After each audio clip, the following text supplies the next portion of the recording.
Ladies and gentlemen, the goose is loose. Welcome back once again to the world of Last Epoch. We're going to be doing some more Beastmaster. And I had a question to myself a couple of weeks ago, a couple of streams ago. Is this Beastmaster going to be my new main character? We asked it after we'd played it for 2 streams and I was enjoying it, and we wondered if it would take over from the Forge Guard. I would argue it has. I think we've got a couple of things to show that it has. First of all, we are level 80, which is not only higher level than our Forge Guard, it's higher level than our Forge Guard on the pre 1.0 build, our Legacy Forge Guard, and it's actually the highest character I've ever had in Last Epoch. But more importantly, it has achieved more now. I've done a bit more play. We left off at the end of last stream, we beat Lagon, we got into the Reign of Dragons monolith in the early end game, and my plan was to try and beat the nasty zombie dragon at the end of that monolith. And as I said, we probably wouldn't do it on stream, because we weren't that far away, and I wanted to get on and sort of push the build. And we didn't do it on stream. Let me just fire up my chat overlay just so that I don't miss any incoming messages. We did not do that on stream. I did defeat the zombie dragon. He was tough. He was especially tough for this build because a lot of the damage on this build comes from my pets, and the zombie dragon's big AoE shot that kills you in one go kills every one of your pets. Even if you jump out of it and tell your pets to come to you, the moment they've come to you, they run back, and then they get one shot. And so immediately you've got to run around trying to resummon your pets and survive, and it sort of exposed a weakness of this build. And some of that, I think, is I hadn't specced enough into the defences and the health of my minions, which I've tried to correct a little bit. But the more we've pushed hard content, the more they have died. So we finished up the Reign of Dragons. The objective then was to finish each of these level 90 monoliths: Last Ruin, Age of Winter and Spirits of Fire. And I was at that point level 77ish, and I played a few of them and they were tough, but we beat them. I beat the Age of Winter yesterday. It was a very close run thing. It took me about 7 goes to beat Herot in here, because he has some pretty strong one-shot abilities, including a big blizzard, which if you stand in it you die. That's okay, you just don't stand in the blizzard. But then he has a dash attack which can move him right across the arena, and you cannot outrun the blizzard. I couldn't even out-jump it with my jump. So that took me a few goes of trying to sort of position him by the wall so he didn't run too far and various things, but we got him. And then I pushed through to the end of the last ruin where you fight the Shade of Gaspar, or whatever it is, the Echo of Gaspar. That was a tough fight. He's got these rotating beams. There's I think a fire, a lightning, and an ice one. And particularly the fire one for me, my fire res is pretty good, but I could not touch it. If I touched it, I was just deleted. And they move faster than my move speed. Even though I'd pushed my move speed to about 37% at that point, I couldn't outrun them and I couldn't dodge them, and I was really struggling with it. But I kept at it, and this morning I thought I'll give it one last go, and we got him just. So I thought, well, I'll push Spirits of Fire then, and what we'll do is, if I can get to the last boss on Spirits of Fire, we'll do him on stream and unlock the empowered level 100 monoliths, which is where the real action is, the proper end game starts for getting good gear, good blessings, empowering our build. So I got to the boss, and then I thought, well, you know what, Herot took me several goes and I had to memorise his attacks, and Gaspar took me many goes and I had to remember his attacks and learn them. So we'll just go into Spirits of Fire once, see how hard that boss fight is, so that when we come onto stream we can defeat it. So I went in and we crushed it first time. So we have finished the unempowered monoliths, which means we now have access to every single endgame monolith, and we can run them on empowered, which means they will be level 100, and that's a challenge because we're 20 levels under that, but they also start with a minimum of 100 corruption. And 100 corruption, if we were to go back to, say, Reign of Dragons, 100 corruption gives all the enemies in that monolith 60% more health and 60% more damage, on top of them being 20 levels higher than me. So this is really high risk stuff now, but it's high risk, high reward. This is where we're going to get the really, really good gear that's finally going to start rounding this character out. So we're going to throw our face at the monoliths a bit tonight, and I think what we're going to find is we die a lot. I haven't got one on screen. I should have done a death counter so that we could count up every time we died, but I will leave that to chat if anyone is watching to work out how many times we've died. So if we go and we have a look at our monoliths, we're not going to go into them yet, we can now choose between normal monoliths and empowered monoliths. So the normal, it's 85 in this particular one, no minimum corruption, maximum corruption of 50, and the corruption makes enemies more difficult, gives them more health and more damage, but the higher the corruption, the better your rare item drop rate. And the better your experience gain, so the quicker we can be pushing towards level 100. Although I think 95 to 100 is a real grind from what I've been watching. Days and days and days to make a level. We also find out what the exclusive Echo rewards are. So in this timeline, we have rewards that grant you unique or set melee weapons, swords, axes, maces, daggers, or spears. Well, I really need to try and find me some unique axes, because at the moment I'm trying to run this build with 2 unique axes. I've got one of them here. This one is pretty good, but it's not actually the one I'm looking for. But neither of them has legendary potential. And I've got some very good axes that if either of these had legendary potential, we could try and smash into them to make a legendary, which would really suit our build. I needed to do a couple of things before we started stream, one of which was some housekeeping, because my inventory and all of my stash space is completely clogged. I haven't had time to do that, so we're going to have to do a little bit of micromanagement as we go. But let's first off summon up our Sabertooth and our 4 wolves. And let's just go and see. I've run 1 Echo in the empowered monoliths. I'm not running this one. So we'll have a look now. We can see we have 100 corruption, and that gives enemies 60% more health and damage.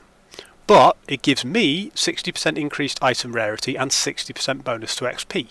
That's flat with any other Echo additions that we get. And by killing Shades of Oribus in here, we can gain the Gaze of Oribus, and I believe the Gaze of Oribus gives us more corruption gain. It's a way of catching up in monoliths that you haven't leveled up in. So we're going to do a few of these. We need some gold because we need some more stash tabs. So we're going to go for gold, XP, and obviously any axe or one-handed sword additions. But this is going to be trickier than anything we've played so far. What I'm keen to see, and I'm just looking to one side now to see how this is going, I've changed my quality settings for the stream. One of the guys, Trainar, pointed out that the quality output of the streams was very poor for the first couple of weeks, the first few VODs. And looking back at it, I've been rewatching them on my phone or on the little screen on my laptop on the side, and they look okay. But actually he's right. And playing around with it, there was some bitrate issues in Streamlabs that made a big difference to the quality output. So I've changed the quality output. We should only be outputting in 1080p, but at a much faster bitrate. What I'm keen to see is whether or not my computer can handle it and my internet can handle it, and we will see if there's any real dips in quality. Do let me know. I mean, looking at it on the screen there at the moment, it's looking alright. It's not looking quite as hazy and fuzzy as it once did. So hopefully we've got a slightly better quality stream for you, as well as the nonsense I'm talking. What do we got? Chance to slow on a poison dagger. Two-handed axe with cold damage. No, you're fine. Right, so we need to slay enemies to locate Argolos the Blessed. Once we've done this, if we do this, I will show... Oh god, look, I mean, we're doing no damage. Here we go. Wow. Yeah, okay. I did one echo in a different monolith, and this build did work. We managed to finish the echo, we closed the gate, we were very pleased with ourselves. This is feeling very tricky, although again I haven't played since first thing this morning, so I'm a little bit... I'm in need of warming up and getting used to what buttons to press when and where.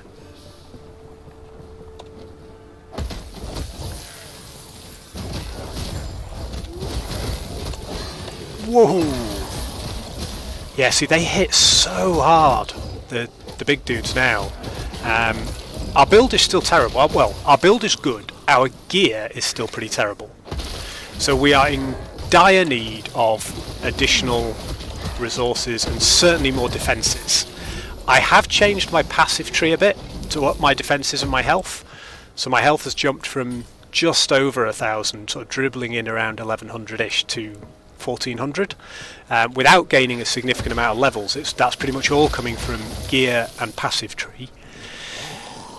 Because our damage is okay. Right, I'm going to talk about our damage in a little bit. When we last streamed, we were very pleased because we had upped our damage from 5 and a bit thousand to 7,100. Since then, I have changed quite a few things around the build, and our damage peaked. I've brought it back down again a bit because I'm trying a slightly different approach.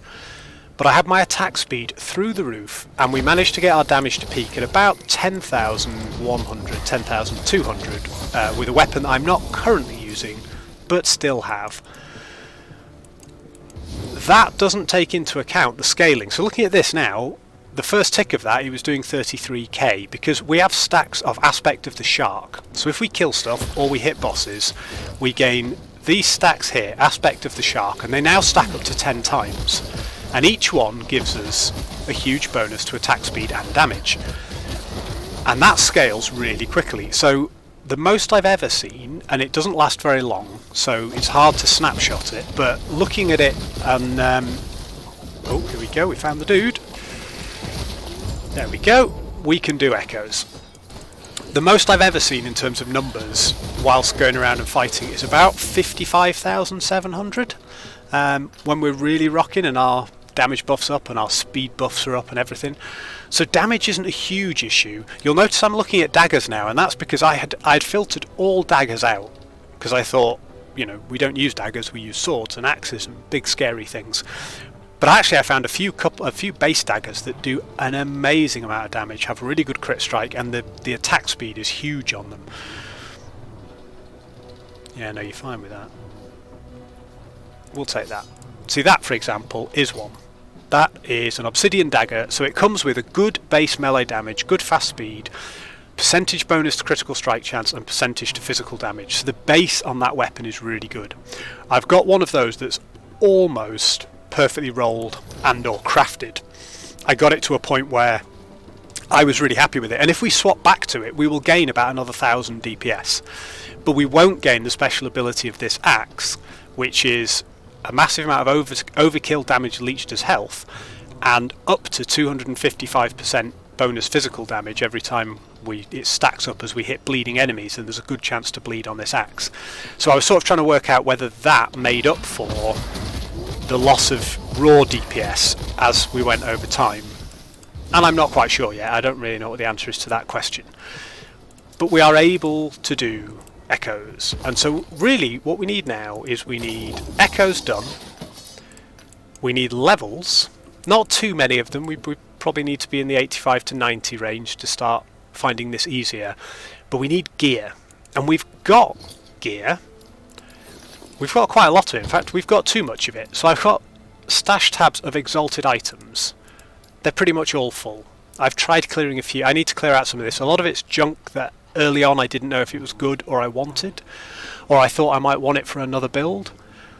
We're not saving things for other builds. So in my idols, I filled this, I filled this, I filled this, I filled this, and I've pretty much filled this.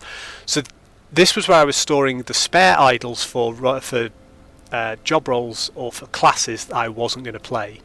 I've sold a whole chunk of them. I'm keeping the rogue ones, right? So I've pulled a few uniques, quite a few with legendary potential now, because I now have an increased potential to drop legendary items, because or items with legendary potential, because I got to rank 6 in the Circle of Fortune. So we're getting a few of those. I've got quite a few good ones for a rogue, and I'm thinking of doing maybe in the future a falconer build. So I am saving good bows, good quivers, good rogue uniques, and good rogue idols. But I've been trying to get rid of the mage ones and begrudgingly the acolyte ones as well. I'm not going to do a necro or a warlock or a lich for a little while, because there just isn't enough stash space. Maybe when I'm filthy rich. But we need to clear some of this out. I've managed to get a second tab for my primalist. It's already half full. This was supposed to be just for the gear I was definitely keeping, maybe crafting. So we've been using this helmet, and this helmet is... let's have a look. This helmet has +3 to summon wolves, and a bonus of 77% minion damage. So it's tier 6, summon wolves. That's great. We crafted it up to 8 strength, some endurance threshold, and some regen. The problem is, the one I'm using at the moment has 52% crit strike avoidance. So, as it stands, without going too deep into the stats, we've capped all of our resists. Cold is at the 75% cap, everything else is overcapped. Armour is bad. We're at 49% armour, we need more. But our health is good, our health regen is good, and our move speed is pretty good. But in defences, we are overcapped on endurance threshold, so if we drop below 297 health, we will take 60% less damage. Instantly more survivable. I'd like to get the endurance threshold back up a bit. It was nearly 400 at one point, but we've changed some gear over.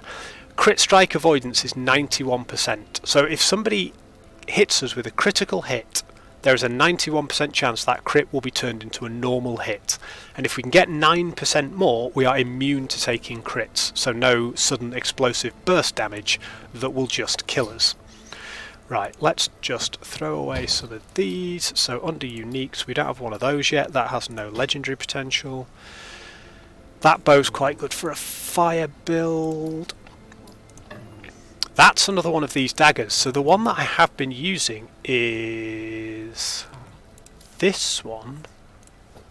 So it rolled with almost max roll, tier 6 attack speed. It came with maximum crit strike chance, pretty bad physical damage actually, but very good attack speed, and I got it up to tier 5 bonus melee physical damage with physical penetration, so it ignores a chunk of their armour and their defences, and health on hit, and it hits so quickly that it's really good for sustain. So if I swap these over, we're on like 9,500 damage. If I pop that on, we go to 10,400. So it is more damaging. This has these additional sort of overkill things. I'm going to try and run just back with the dagger for a little bit. I don't want to swap this one off because it gives me +1 to all of my primalist melee attacks, which is giving me a load of bonus skill points. I was only just starting to test this axe when I finished playing this morning, so I've not really given it a very good go, and I can't tell whether the damage I'm doing feels slower because we've gone up to empowered monoliths, or whether it feels slower because that's not quite as good as the dagger we had. Raw damage isn't everything. Raw damage is very useful, but attack speed on this also helps with our leech and a whole load of other things, you know, triggering howls on wolves and stuff. I'm going to store a whole load of things for checking later. This is move speed, strength, armor, phys res. What we want to try and do, and I've seen a couple drop now, is farm a load of gear on here with the affixes we need on it, with some good tier 7 affixes. I don't think I've got any gear with tier 7s on equipped. I think these are all tier 6s. Yeah. But I've got a couple of tier 7s knocking around. Yeah, that's only a tier 6. Right, so crit strike chance and multiplier. We'll store that just in case. It works for some builds. Now, we've got an arena key of memory. So that allows us, I've never had one of these before, what it allows us to do is we can start the arena. If we want to do an endless run where we just keep doing wave after wave after wave in the arena, we can start at wave 100 or half of our completed, whichever is higher. So it lets us skip ahead. We've not got that far yet. We haven't done uncapped arena. We have not finished the level 90 arena. What I have done is I finished the level 50 and the level 70 arenas off stream, so that the level 90 is open, and I think we can probably handle a level 90 now, given that we've just beaten a load of level 90 monoliths. And we've got a ton of keys for the 3 dungeons: Soulfire Bastion, Lightless Arbor, and Temporal Sanctum. And I've been and unlocked each of those dungeons. I've been and got the waypoints for them. So at some point we could start jumping into those and trying to do those. And I've done a bit of reading about the mechanics of them, because we did Lightless Arbor once before on stream, and I was much higher level than it, and I got very cocky and I died. I died to the boss, which I'm told if you don't know the mechanics of that boss, there is no way you can beat him. So I feel a bit better about that. But I've learnt a lot about how the mechanics of that dungeon work. You have a spark that follows you around, and you can send it places, and if the area is lit by the spark, enemies don't get the buff to damage and defences that they get if they're standing in the dark. So that's why we were taking so much damage. So we could try that dungeon as well, and I'd like to see all the mechanics. Before we do the first Temporal Sanctum, where we can make a legendary item, I want a good level 50 or below, because we're going to have to run the first level one first, legendary item with legendary potential, unique item with legendary potential, so we can try making a legendary and see what happens on stream. Might do that tonight, or we might crush some arena. We'll see. Some monolith. We'll see what sort of works better for us. First res healing effectiveness. It's on a mana ring. Yeah, I'm not too fussed. Not too fussed about that, but we've got space. I'm going to sort these experimental affixes one day. Attunement strength is good. Poison res and dodge. Yeah, okay. Move speed, strength. I'll be with you in just a second. You can tell I've not played for like half a day, because my ability to evaluate items is also failing me.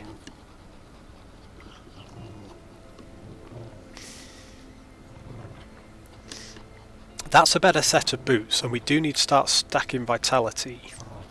Move speed is helpful, but it isn't the be all and end all. We're currently running 26% movement speed. I've got another pair of boots that give me 37%, and while it's noticeable, it isn't like it makes the game so much easier. I'm currently using these, which have an experimental affix on them that I got lucky with a critical hit and leveled up twice, I think. So it's now tier 3, which gives me 1.6 seconds of frenzy when I use a traversal skill. So when I use my leap, I get 1.6 seconds of 20% increased attack speed and cast speed, but it's times 1.14 because there's a 14% increased effect of frenzy. I'm not 100% sold on these boots. I've got a couple of other very good pairs of boots, one of which has way more armour, and that's where some of our armour losses come from. But I'm experimenting. I'm trying to find things that work within the build. We've crafted a lot of stuff that just hasn't worked. We've crafted a whole load of things that I've ended up trashing because we ran out of forging potential, or we were trying to roll, glyphs of chaos to get a different affix or prefix or suffix, and it bricked. So that's the way of the crafting system. RNG is your friend and your enemy in equal measure. I do like that. Both of those are tier 5, and they're both poor tier 5 rolls though, so that one's alright. Don't need the cold res particularly. Fire res is useful. Void res on top. Fizz res is better. Yes. If it's taking me a while to agonise over those, it's probably because none of them are jumping out as absolutely amazing. So let's not worry about it too much. Right, so we got some gold. Let's get some more gold, and then let's go get some XP. We're just going to exist in this monolith and recalibrate our brains a bit. But let's see if our damage is better now we've swapped back to that dagger. And here we go. Empowered monolith, corruption 100. Can we even take out one of these mages? Whoa, the damage is good. We can definitely take them out, which I'm pleased about. We had to expend a few health potions there, but we can do it. See, the attack speed is just magic on this build. If we can get the stacks of stuff going up, we will see massive damage numbers, even if only temporarily. So what have we got? We've got 3 out of 10 stacks, 2 out of 10 stacks, and we're at 30,000 damage. I don't know what I'm supposed to be doing. Locate Admiral Harton. Okay. Alright, Admiral Harton is this way. Oh no, it drops idols. Don't drop idols, I've no room for them, but I want them all. Right, we'll take any usable idols. I am not picking up anything for other masteries, because they're just wasting space in my inventory, but I want everything else. I know not everybody does, but I really like, for various builds, having a massive stash of idols, so that if at any point I'm missing 3% physical resistance or something, I can just try and find one that gives me a little bit of an edge and fills that gap out in either my damage or my defences. And that's where we're going to probably spend our next few 100,000, is getting another few idle tabs, because they just give you such build flexibility. And I'm sure that a lot of the ones I've got are such low tier that most people would now just get rid of them and try and farm higher quality, better tier ones. But it's taken me a long time to farm up enough that I pretty much have 1 or 2 idols for every type of damage or resist. So I'm not desperate to sort of start chucking stuff away.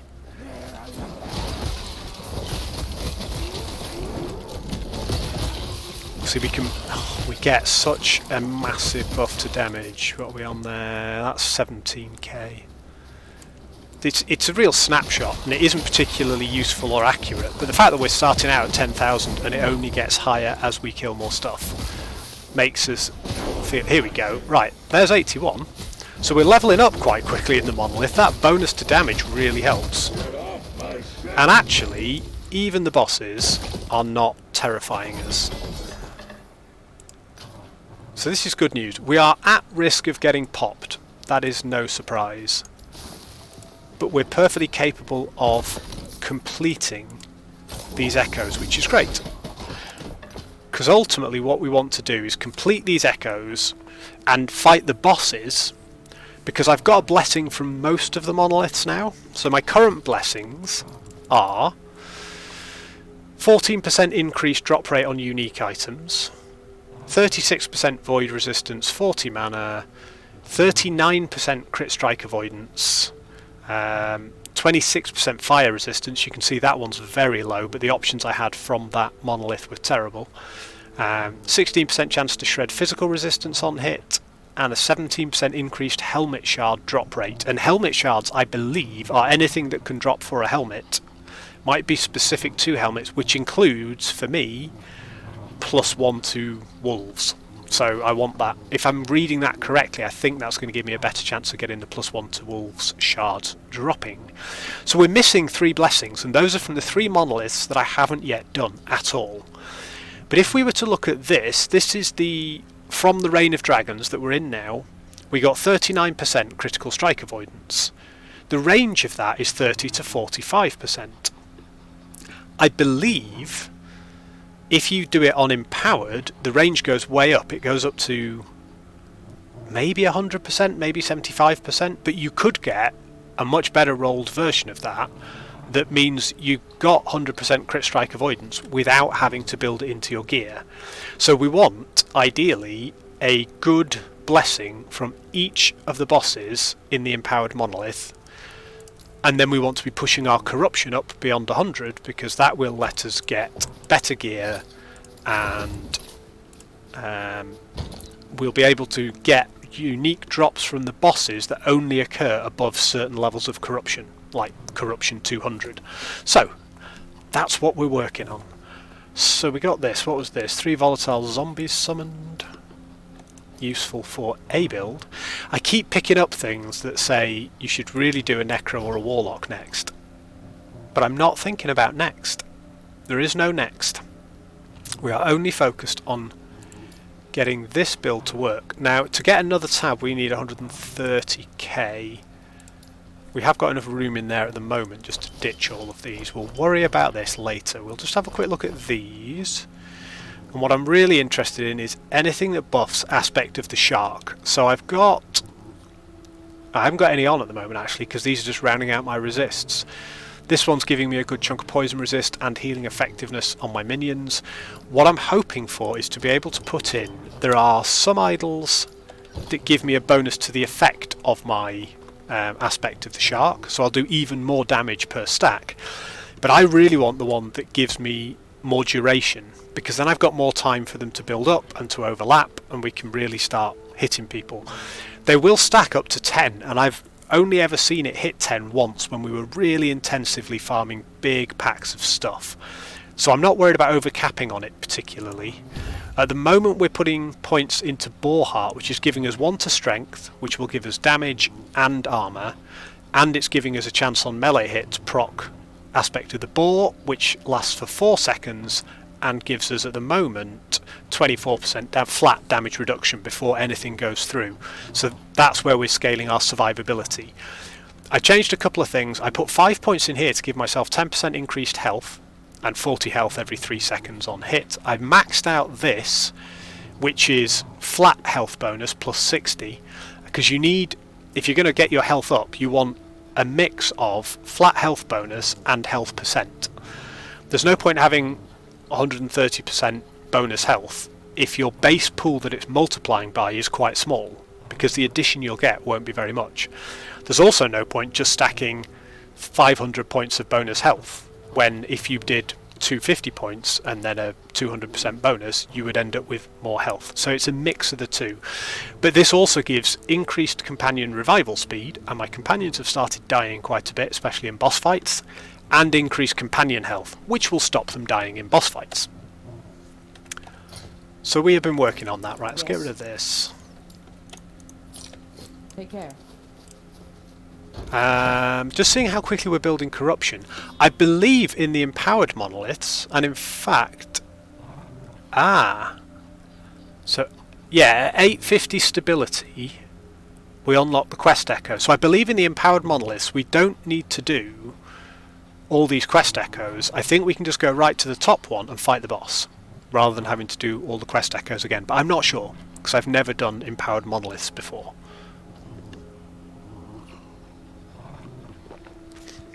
Okay, after that last map, enemies are deadly if they have not been damaged recently. That doesn't sound good. Let's see if we can find out what deadly means. It's not in the... that's because I didn't spell it correctly. Deadly is not in there. Deadly. Curse. Curses are special ailments, decrepify, torment, marked for death, penance, anguish. No.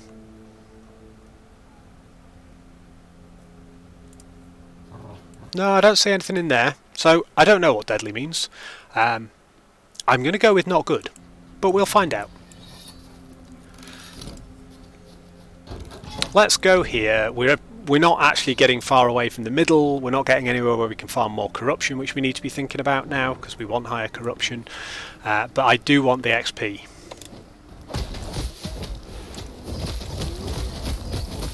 Oh my lord. See, now they've got so much health in here that actually I don't really start to do good damage until I've got some stacks going on. Right, we've got 8 stacks now. Oh, we had 8. There's 9. 28k, that's not a lot. 48k. Yeah, so we've got some pretty good damage with this dagger, and it doesn't half hit quickly and help build stuff up. But it doesn't hit as hard. So for example, these two abilities are not doing as much damage because they're one-shots. They don't scale with attack speed. Minion melee damage and spell damage. That's a nice looking axe. I'm only taking it because the picture of it's pretty. You might notice I look slightly cooler than I did. I did put a cosmetic on my guy because I figured we made empowered monoliths. We're now pretty powerful. The irony is, if we put that on going into empowered monoliths, we're about to be seen to look way weedier than we have been for a very long time because we're suddenly facing a much more difficult challenge. Right, I think if we're going to take down the wizard in the rune prism... Oh god, there's the actual boss. Oh no, it was just a random. If we're going to take down the rune prison dude, I want to make sure we've cleared out most of the other creatures because they are tougher at the moment than they would be.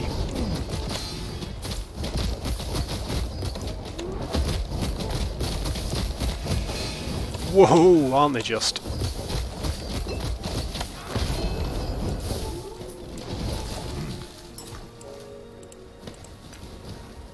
Oh, yeah, we're starting to lose pets, you see.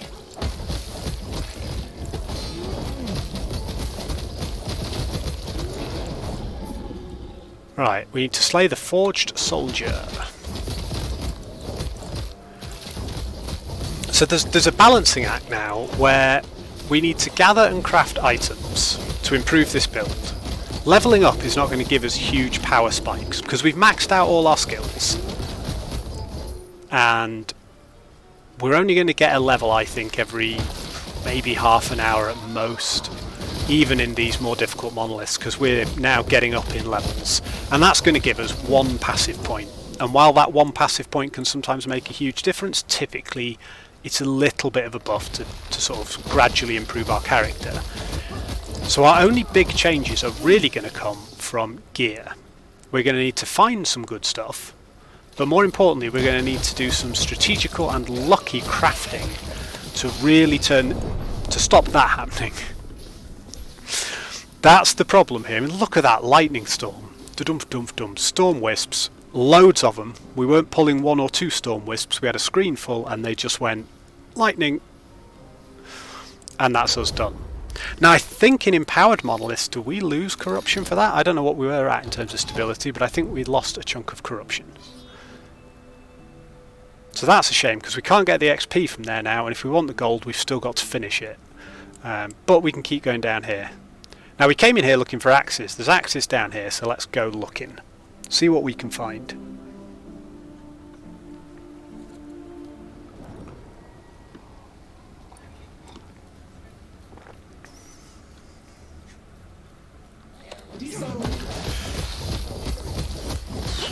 No. I can't move.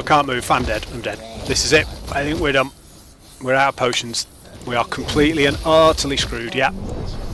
Those fire things. So here we go, death counters on 2 so far. I believe because, stupidly, I didn't resummon my pets after the last death. So that's how good my character is without the pets. That is to answer Traynar's question from the other day, which was, if your jump ability is so good, why do you run pets? That's why, because my pets heal for me, my pets increase my damage output, and my pets do a significant amount of damage. Now let's try rolling that same one again with pets. It's still not easy, but we're not just going to walk into a crowd and know we're going to die, because I can summon pet abilities that will just demolish.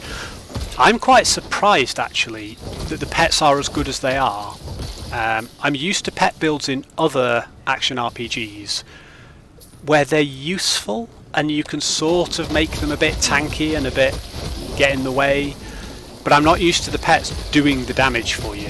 Even if you're doing like a Grim Dawn Necro build, they do some damage, but you've got to really specialise, and if you do, you make yourself almost entirely useless. Whereas in this, I'm badass, but my pets are also badass. Although I am having to keep resin them at the moment, because the stuff in here is powerful. Right, we need to lure out an ambush, which is scary, because depending on when and where it happens, we could very easily get crushed, and we've also not got any warning when we're approaching the boss in an ambush scenario. Like, that ability on my Sabertooth does, once I've got stacks up, does about 20,000 plus damage on one button press. Not 20,000 per second with hit, but just delete a mob in one go. It's really useful. Oh god. Let's hit it. That looks like an ambush. Oh, lag is not what we need right now.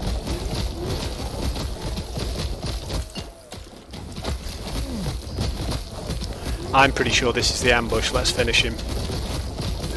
Yes, he cannot fight through my health leech, which is potent. High chance to bleed on hit. Maybe we take it. See, we're gaining very little stability out of these because I'm just quitting out of them as soon as they're done. Although once they're complete, I think we probably still get the rewards even if we die. I've just not tested that theory. Right, the axes node is up next. Do we have enough room to loot any potentially good axes? Yes, we do. Right, so we don't want to die in this one if we can help it. We're not doing terribly for XP. It's, you know, it's nowhere near the speed that it was, but we are making some XP noticeably, which is good. We've not been playing too long. I would like to make a few more levels to give myself a little bit more confidence in these areas. Because I think there's a degree of scaling that, you know, levels 20 levels above is just harder. 19 levels above will not be quite as bad, and if we can do 20 levels above, having that extra level, which does give us a tiny bit of boost to damage and to HP, on top of the ability to spec more passive points, it all adds up and will all be helpful. Right, we are trying to kill Spymaster Xeric. I don't like Spymaster Xeric because he poisons a lot. And his poison... oh god, those cats are real damagers.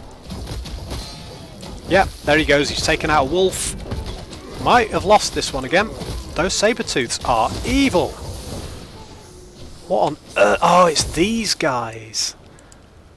Yeah, those little worms that spit the puddles of bleed, which is all physical damage. I mean, my fizz res is capped, but my god, those, you cannot stand in those red puddles, as shown in diagram. I'm completely and utterly crushed by the damage they put out. I'm not even sure quite what it is, but it's really nasty.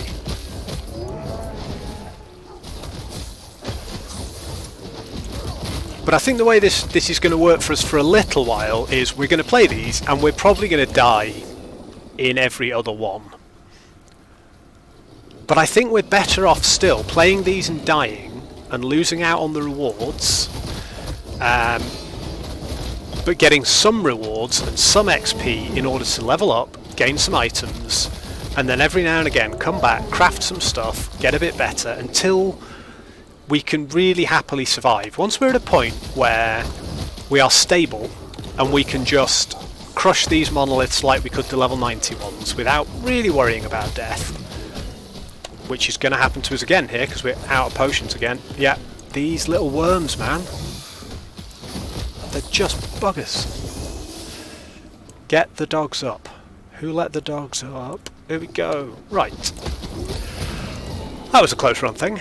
So yeah, I think we're going to keep dying, but I think we're still going to get the best gear in here. We're definitely going to get the most XP in here, and we're going to start to stabilise and be able to take this content on reliably with the damage output and the survivability and everything else, at which point we can start increasing the corruption.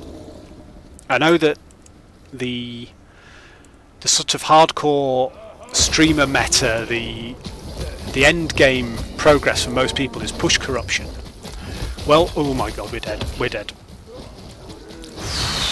that was unbelievably close. I think only our phenomenal endurance saved us there. But yeah, we are. Yeah, we're going to die. We've no potions. We've got no chance to stand and hit things, and therefore proc our resists.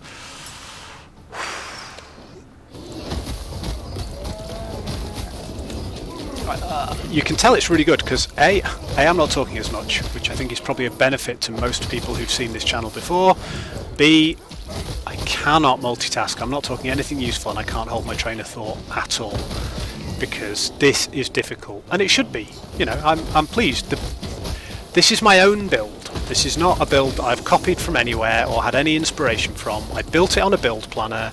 I've adjusted it as we've gone along. And oh, it's Beastmaster Eric, we found him. Now I think actually on a one-man target we're okay, because we can just step up our damage and we can out-tank him. It's when we've got multiple and we've got AoE stuff that we really tend to struggle. Where are we at? 19k DPS. Ah, we're not moving.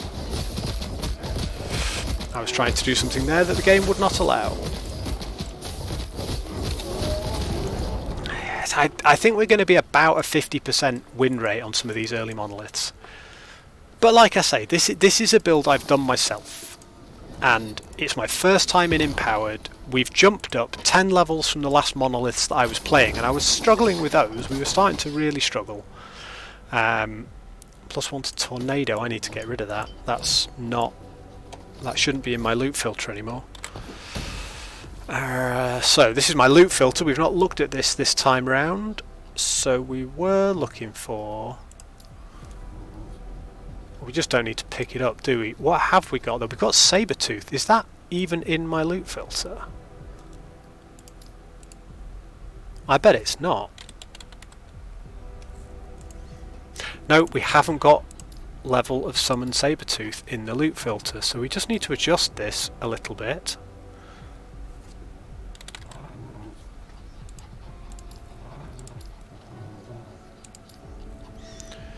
What we're going to do is we're going to take Tornado out of here, because I was using Tornado halfway through. Oh, no, level of Tornado is not in there. That's fine then.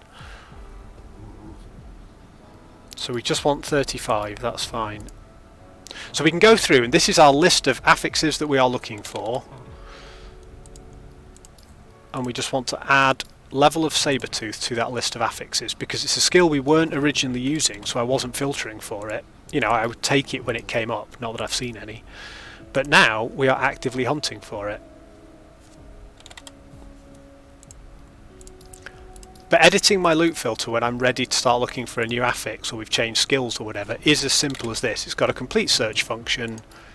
I pop it in. This is not the most efficient way of doing it, and I don't know what drops on what types of items, so I've just used the same affix filters for all items. You know, level of Summon Sabertooth probably cannot drop on most of these items, but I don't care, because I don't have to work out which ones it does. I just filter for it and the game will work it out for me. And I'd rather have too many options in my loot filter than miss out on a potentially really good drop. But yeah, you forget as you level up and change the affixes that you're using which ones you actually want to be looking for. I also could do with one last swing over my loot filter to make sure that I'm not picking up items. In fact, I'm going to give you an example, because there's one item that I keep seeing drop that I've realised I don't actually want. So we're going to get rid of that. And it's a really easy change. So here's the last one. So now any item that drops with one of the affixes as plus to level of Summon Sabertooth will drop nicely. We've recoloured, so we've got highlighted anything that drops with these 6 affixes, and they are Shockwave with Upheaval, level of Swipe, blah blah blah. I don't want level of Tornado in there, so that comes out. What goes in instead is Summon Sabertooth. So levels to any of the skills we're actually using. Now here's what we want rid of. One-handed maces. We can look at the types of items we've got. We only have 4 selected. I like the Urchin Star, 55 damage. I like this. This one here's got really good damage and increased stun chance, +1 to lightning skills. I keep seeing them, I'm not using lightning skills. It has got better base damage than anything else. But I think it's a slower attack speed than some of these. Maybe I don't want to get rid of it, but I could do. I could filter it out if I didn't want to see that particular item. And if I'm worried about what's dropped and what I've missed, there we go. Oh, I got disconnected from the server. God only knows. Well, the stream is still running. What is the quality of the stream like? I mean, I think it looks vaguely better. Let me just try and... let's make it max size. Still a bit janky. We'll see what the videos look like in the end, but in terms of motion... blurs when we move. Still not great, is it? But it's better than it was. But it seems to be coping, which is what matters. So we will see. We'll see what the VOD looks like in terms of quality, and then we'll take it from there, and I'll see if I can make any more improvements anywhere else. But I have set up Streamlabs to do the best I can, so we'll have to see. Right. Where are we at? We've got a ton of stuff. We've just picked up another load of large rogue idols, throwing hits, hail of arrows, bow damage. I like that. We're going to keep that one, unfortunately, because I do want to make a bow rogue. Whether it's marksman build or falconer build, I've not yet decided, but I've got a lot of good bows. That can go. That is going to get broken down, actually, because...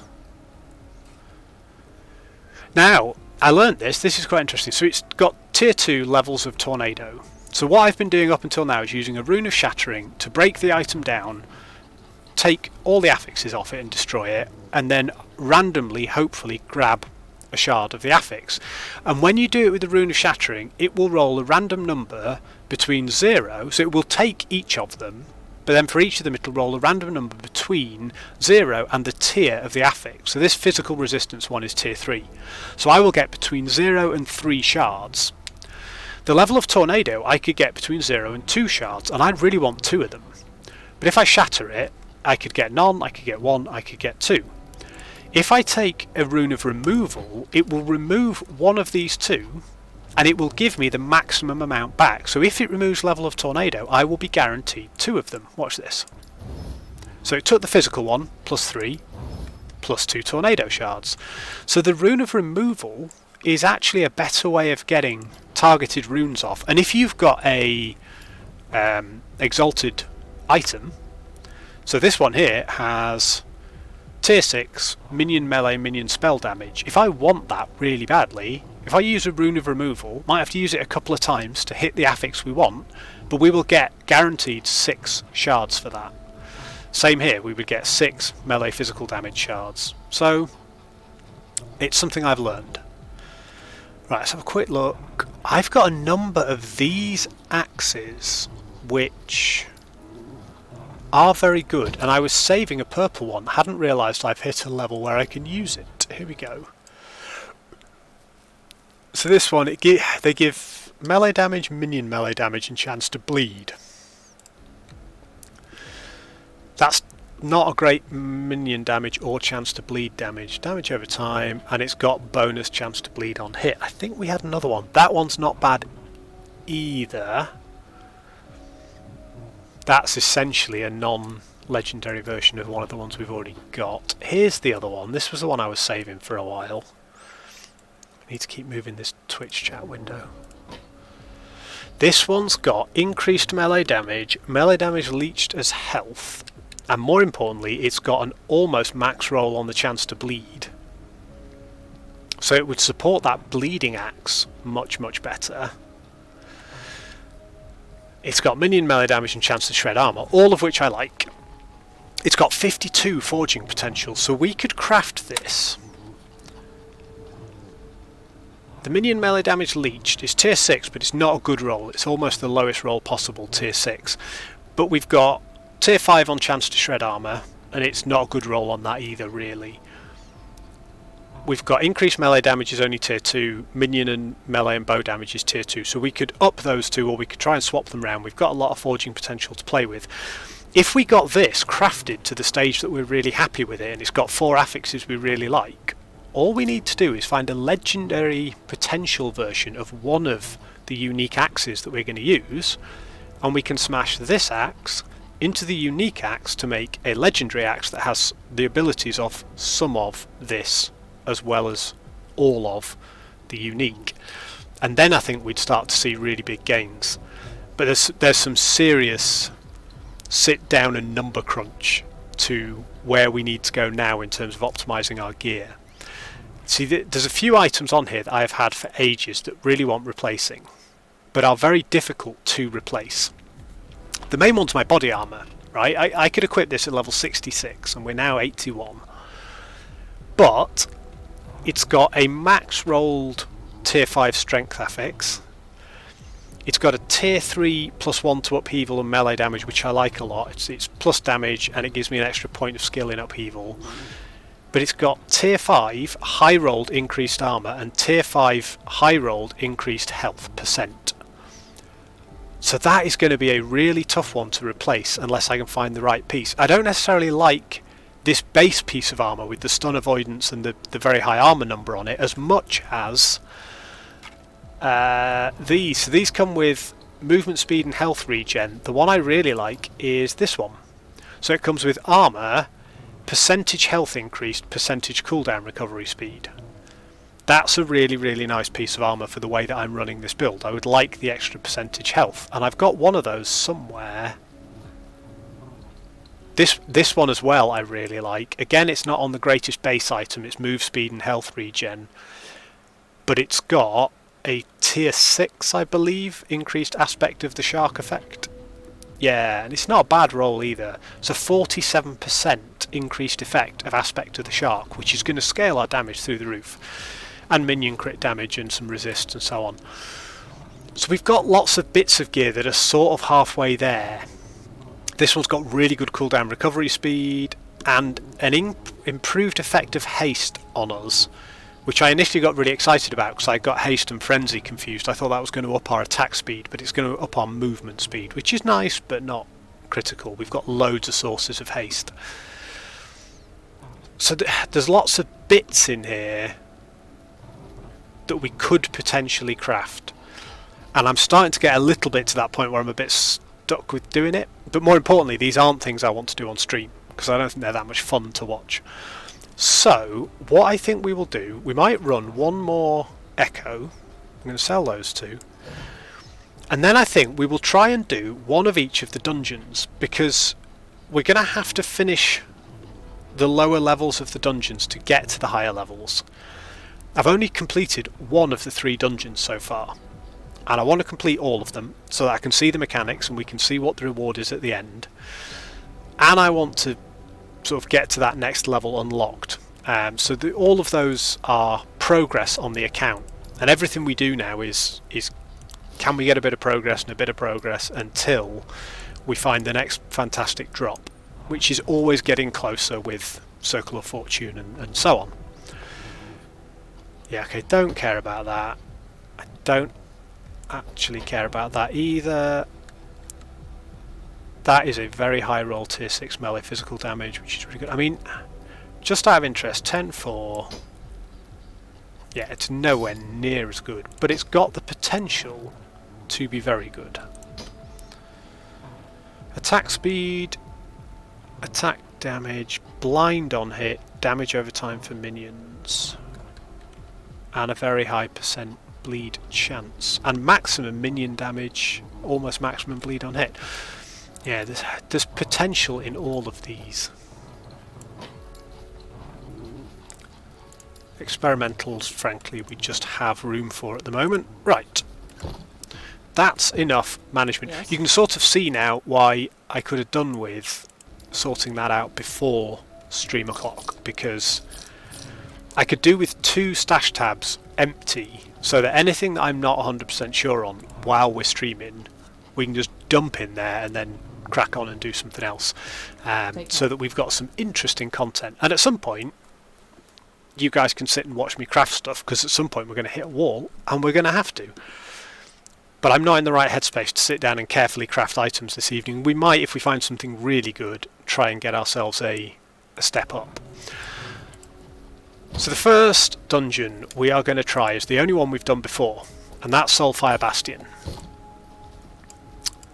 Do we do one more echo first? Let's do one more echo first for gold, because that will let us buy another idle slot if we don't die.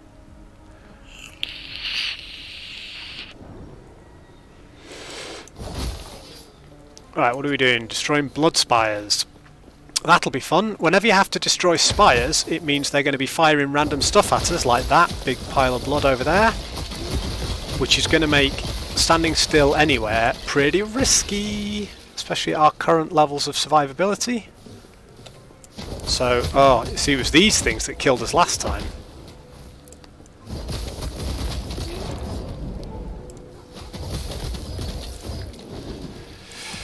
Well, I'm not shying away from the rune prisons because, you know, IR streamer.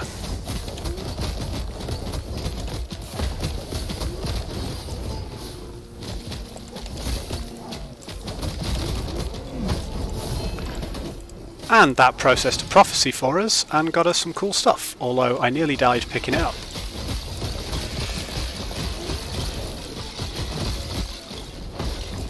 I still haven't quite made my mind up whether the double unique axe was better. This does not hit as hard, but it hits an awful lot faster, which, you know, it makes for a difficult decision essentially. Oop.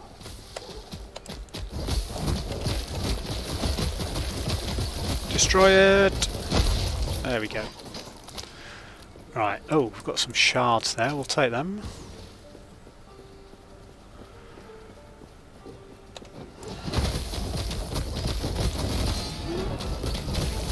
We're sort of trapped there. This build does feel a lot slower than it did, and it is a lot slower than it has been, but not slower than it was in the last monolith. But I don't know whether it's just because my farming speed feels slower because things are taking time to kill at this level. Might just be the relative effect of...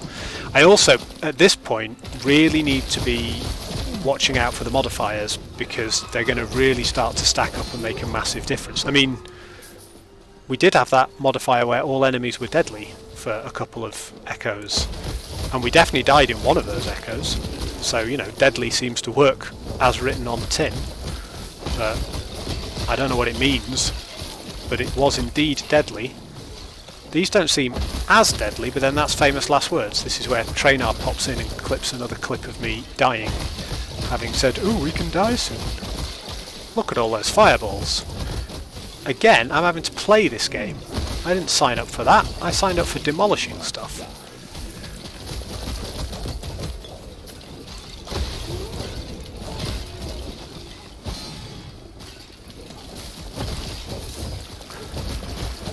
So we are not efficiently farming. I keep thinking that I'm getting a little bit too intimidated by the potential for death, and every time I start playing it the way I normally would, I just die. So I don't think I am getting too intimidated. I think I'm just being mindful of it. But it is, you know, we're not taking so much damage that we just get in one shot. So maybe we should be taking a few more risks, although standing in goo is not one of the risks we should be prepared to take.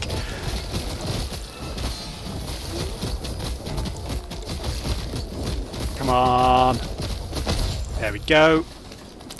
Now we just need to kill all of these irritating firebally mages. Right. Yeah, you're too close to death to ignore. Any bonus stability in here is going to be helpful.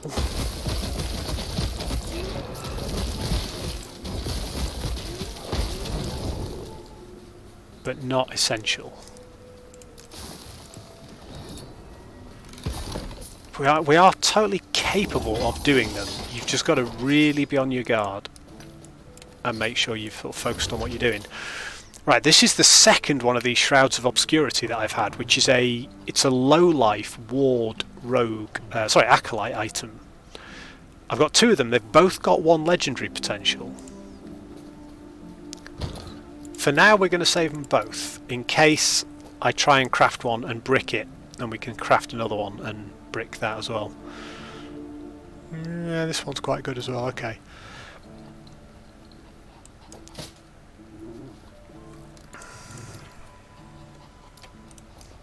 There is going to come very quickly a day of reckoning where I just have to clear out my inventory. Yes.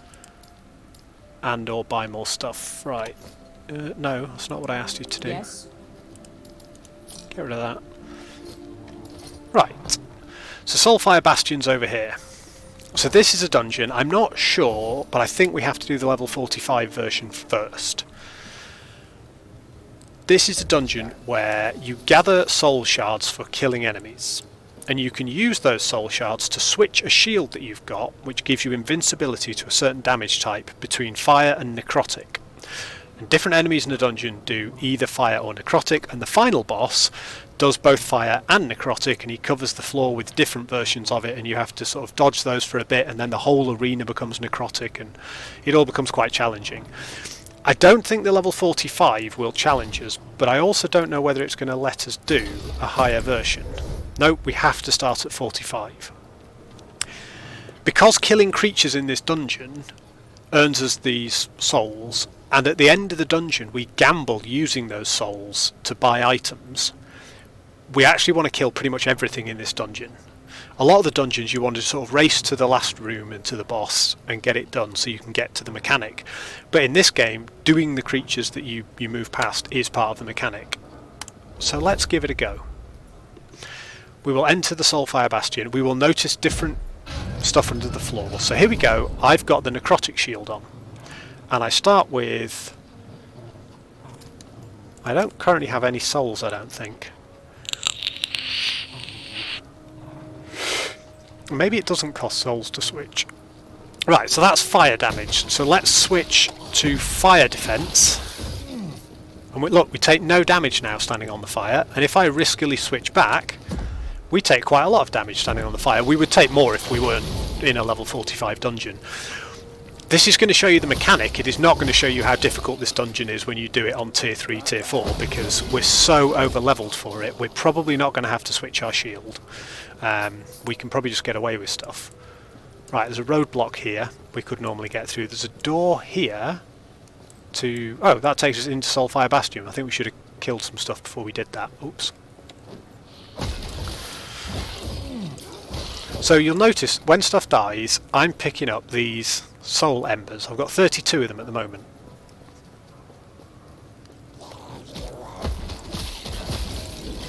Right, that's necrotic damage, so let's switch. And then we don't take damage from that ability. And then we can start slaying these giant necrotic-y dudes. Grab that one. No, not that one, the other one. Oh well. Oop, switch to fire again, because we don't want to go through the fire. And I think it does cost us shield to... the soul embers to switch the shield. So it doesn't really matter because we're not switching the shield that often, but we don't want to go mad with it. Right. Oi. I don't think so.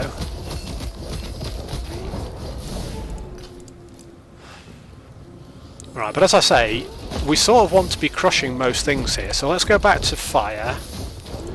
We've got 108 shields, 108 soul embers, 128, and we just want to be farming as many of them as we can. Now first time I did this on stream, I didn't understand the mechanic of this dungeon, which is at the end you gamble your souls to make to buy items, and they're random.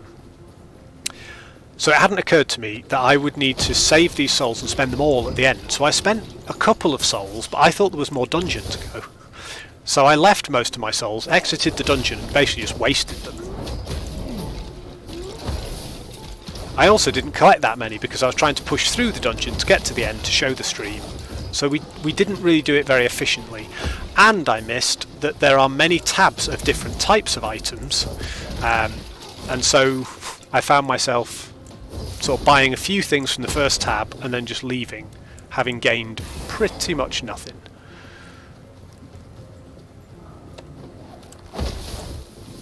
I think we had about 300 by the time we finished last time. There's 2 rooms and the boss to go, and we're already nearly at the same number we had at the end of the last running this dungeon that I did. So farming the whole place is definitely better. Now when we get above level 45, when we're able to do the next level of this dungeon, there are daily modifiers as well, and they will give us different increases to the types of drops we get, but also different difficulty. They'll give different minion health and damage modifiers in exchange for giving us more drops of a certain type. Doing them at this level is a really good way to sort of show the mechanic without panicking and dying.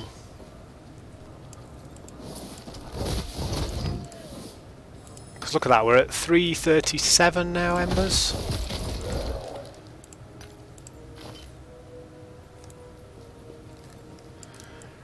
.387. Now the up here, this little thing on the map that's saying you should go over here, that's a door. And there are two doors, so there's this main room, then there's a second area of the dungeon, and then there is the boss. There are two doors to the next area. This one, which if we go through it, will give us the first item that I buy from the Soul Gambler has a 30% chance to be a unique item or a set item, and enemies will gain 10% damage and health.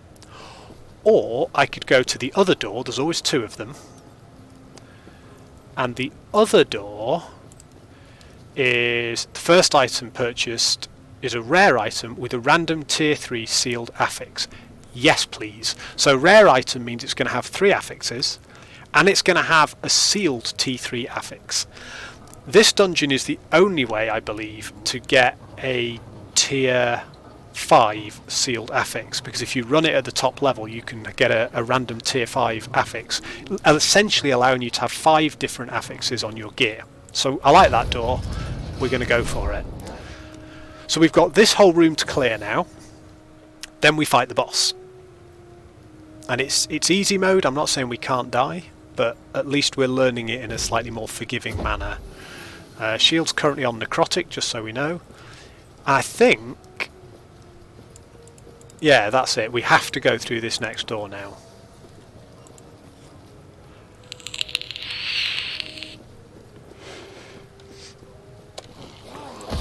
And we just want to do the same thing again. We want to try and clear pretty much all the mobs in this dungeon. So that, I mean, these are doing fire damage, nasty fire damage. I'm leaving my shield on necrotic because at the moment that just isn't bothering me. And while it's not bothering me, I'm not going to risk that it's costing me any soul embers to switch. Because if I don't need to switch, we'll just fight on. But normally, like at tier 3 or tier 4, where this will be a level 90 dungeon, not a level 45 dungeon, I really want to be careful with which way my shield is set, because even with a good build, a lot of mechanics in here will just one-shot me. That's how it's set up. You use that shield or you die, which means a lot of paying attention and focus, a lot of switching between the two different defense types. It's a great mechanic. And then we'll do the gambling. After this, we're going to do Lightless Arbor, which I've done once before but didn't understand the mechanic or the boss mechanics, so I'm hoping that by understanding them both we've got a better chance of completing it, because the Lightless Arbor is it's sort of a gold sink dungeon. So there'll be a door at the very end of it once we've beaten the boss, and we can pour gold into that door to change the drops that come out of the chests at the end. And so depending on how much gold we've got, and we've got a relatively decent amount at the moment, we could modify that to get a really big loot explosion at the end. And I sort of want to see what options we get and how quickly we can make the loot explosion happen and all that kind of stuff. So that could be quite fun as well. And then the final one, we have to kill Julra. And tier 4 Julra, in the highest level of that dungeon, is essentially considered the hardest boss in the game. Julra is very tricky. Never fought Julra before. And they have a time shift mechanic, so you have to move between different eras of time to find the different entrances that are open during the dungeon. But also you have to shift between different eras of time in the boss fight to avoid otherwise unavoidable one-shot attacks. So one missed button press is guaranteed death at any level in that dungeon, which doesn't really have my skill set written all over it, because for me mispressing things is so common. But we'll see what happens.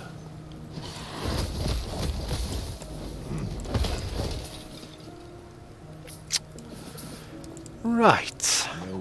Okay, we can't pick anything up now, which is fine because we've got a whole load of shards from this dungeon, which is nice. And that will now allow us to grab all this stuff. I'm hoping that we get a chest at the end that we can dump a load of stuff into before we start buying our gamble items, but we'll find out.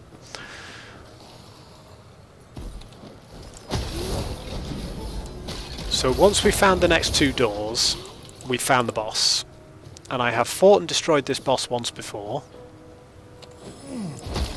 And he's certainly not easy, but we were pretty close to death actually last time, and we were sort of level 70-ish then. So if you don't get your shield shifting right, I don't want to read the faded letter, then he can kill you at any point. So every time you do these dungeons, the maps will be roughly the same, but those roadblocks that you've just seen at the top of there, they will be different each time.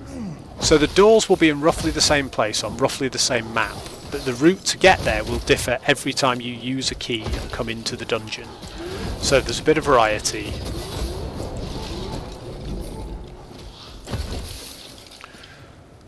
Right, well, like I said last time, I finished the dungeon with 300 shards and I spent about 1 to 200 of them. And now we've got nearly 1,000 shards, so we can really start to think about what cool things we might like to buy. And I am getting ahead of myself because we still have to beat the boss yet, but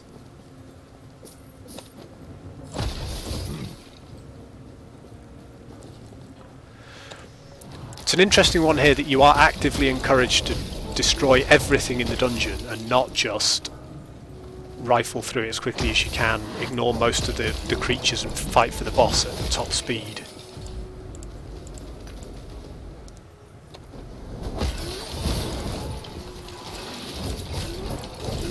I'm also very interested to see just how hard this dungeon is, vaguely level appropriate. You know, if we did the level 70 to 90 version of this dungeon. Right, here's door number 1.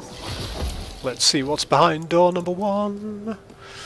So, uniques from the Soul Gambler have a 10% increased chance to have at least one legendary potential, and we get 40% more damage and health for the boss. I like that, but I want to know what the other option is before we choose whether to take that door or not. I want to find out what is behind door number 2.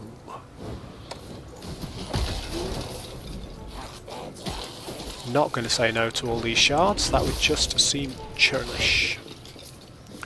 So door number 2 I'm assuming is up here somewhere.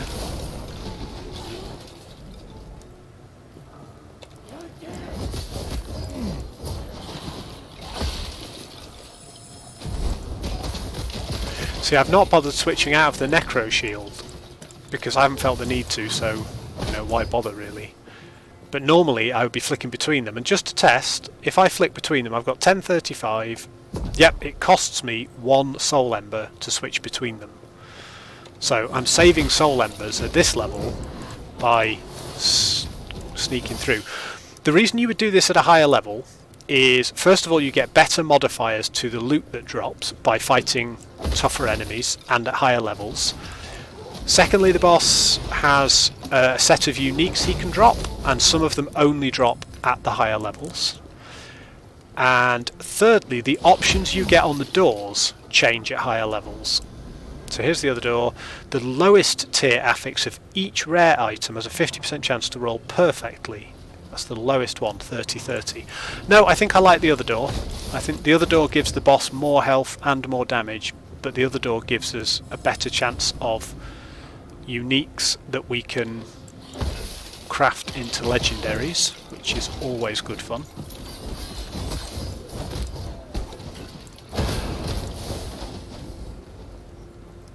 And I think at 11:22 we've gathered ourselves a pretty decent number of Soul Embers to test out the gambling mechanic. So these are my first time running any dungeons in 1.0, and this is the only dungeon that I've successfully run before, so this should take us to the boss fight.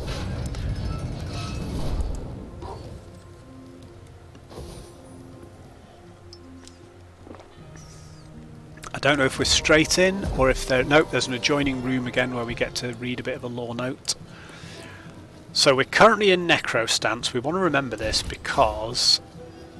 Yep, so we would enter the Soul Furnace and fight Fire Lich Cremorus. Before I go in, do I have any prophecies to kill Fire Lich Cremorus? Death of a rare enemy in Lightless Arbor.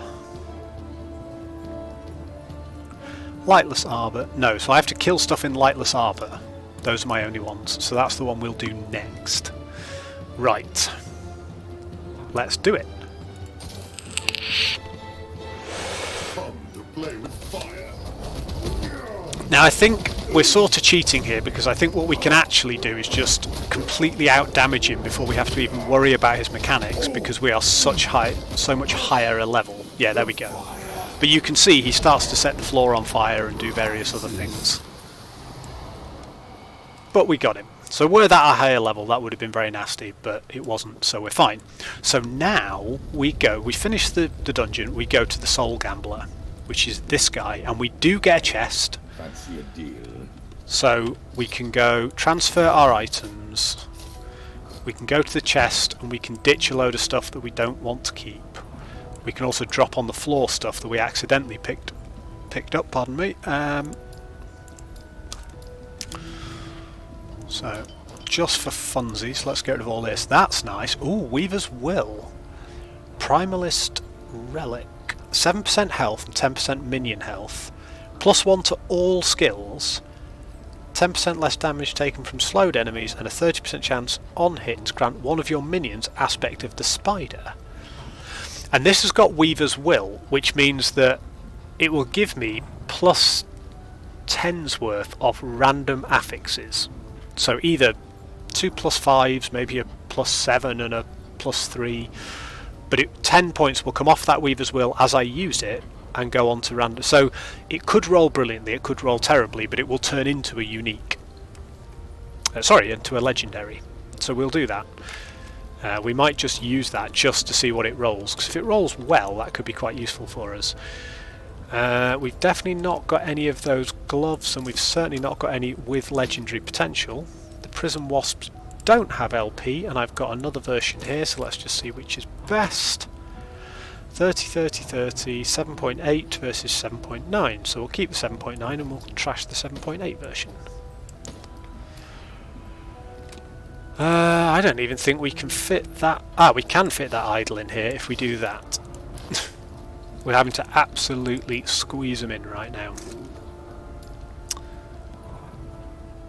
What we'll do here is we'll go into Primalist 2 and we'll just put in all this random stuff just to give us some room to buy some items from this Soul Gambler. I'm not sure if we can sell stuff to him or not, whether it's just buying stuff for gambling, so in case we can't, I do want... We're going to call that legendary potential because it has, it's just Weaver's Will.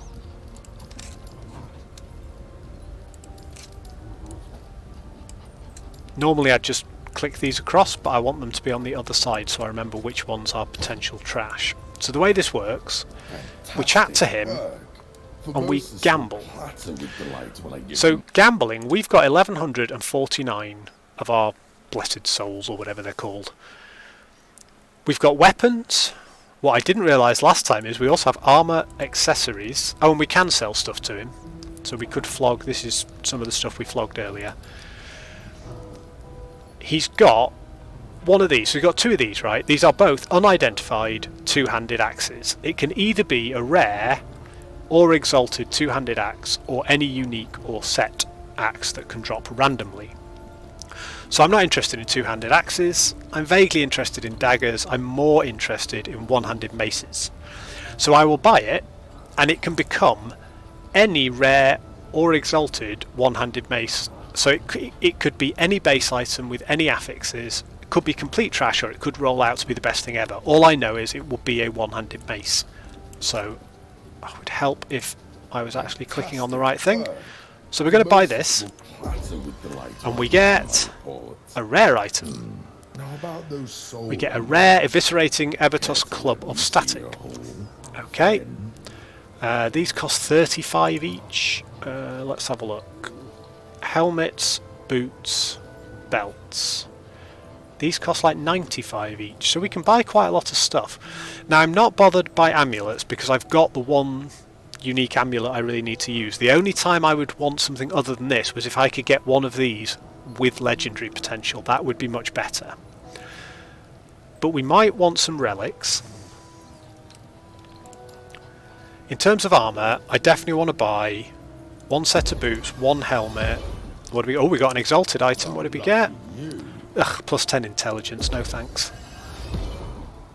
It's quite fun though, you just never know what you're going to get. I don't like the base item here particularly. It's the one that we've got our plus 3 to wolves on, which is alright. We haven't got any areas where we're really struggling, but I tell you where it wouldn't hurt to buy a couple of rings. Good. Oh, this is a unique ring. Okay. Tongue of the Aberrant Seer. We've got one of these, but it doesn't have legendary potential. Nice one. So that's copper ring. In terms of other weapons, there are daggers that I'm interested in. We're using one at the moment. That's a set dagger. Well spent. So we'll buy both the daggers. We're definitely not using bows and two-handed axes, so we're not too worried by those at the moment. What's that do? Ooh, bonus to totem skills. Not for this build, but potential for other builds. Let's get both the belts. Embers well spent. Oh, nice. One legendary potential. I have a Viper Tail. It does not have LP on it, though. Oh, lucky you. That's got 101 health. And I think we'll just buy out all the other armour items on the off chance that we get something good. So that was a load of set boots. Yeah, lucky you. Those are exalted.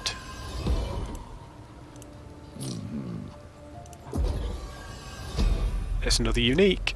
Embers well spent. Oh, we got the Bone Clamor Barbuck. Nice. With 2 legendary potential. So this one gives you 1 ward per second per 3% uncapped necrotic resistance. So our in-action RPG, who we raided the other night, and we would have raided tonight, but I don't think we're going to get anyone watching, has a build using this and a big chunk of uncapped necrotic resist. I think it's a warlock build, and it is potent. That's really good. I'm very happy with that. Very happy with that. Right, what do we got left? 59. So let's take the extra belt.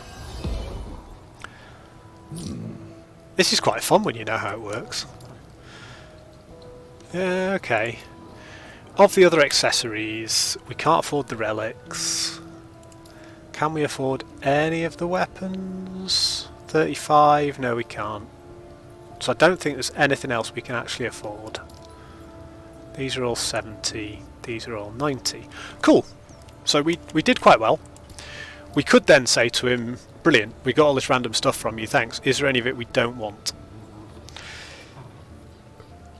That one.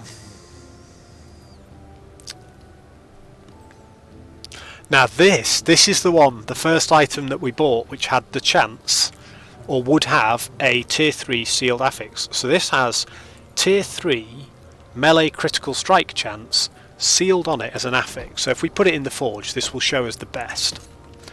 It's got 2 prefixes, 2 suffixes, as we would expect, but it's got this sealed crit strike chance. So we've got 3% increased crit strike chance, sealed tier 3, which is great. Crit strike multiplier, which is great.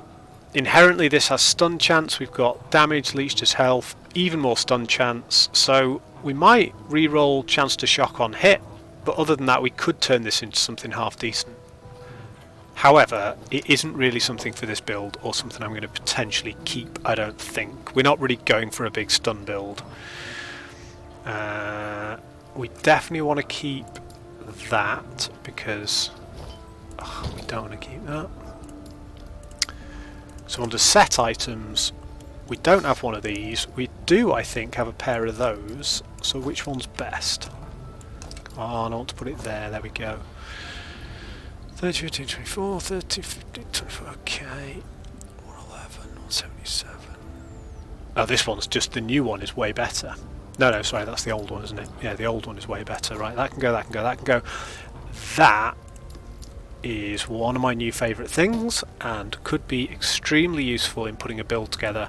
I'm starting to regret already chucking all the Acolyte stuff that I chucked away, because I mean, that doesn't just work for Acolyte. There's lots of ways that we could use that, because it isn't an Acolyte only item. But if we can get massive amounts of uncapped necrotic resistance on an intelligence build, it's not got very good dex or int. The range is 6 to 13, they're both at 7. So neither of those is very good, nor actually is the necrotic resist, which is a shame, because it can roll with 65% necrotic resist, which would immediately give me 20 ward per second, or 22 nearly ward per second. So it isn't the best it could be, but we haven't got one of those with legendary potential, or one of those. That's the one that we were going to sell, wasn't it? Because we compared it with the other one, and the other one was 7.9.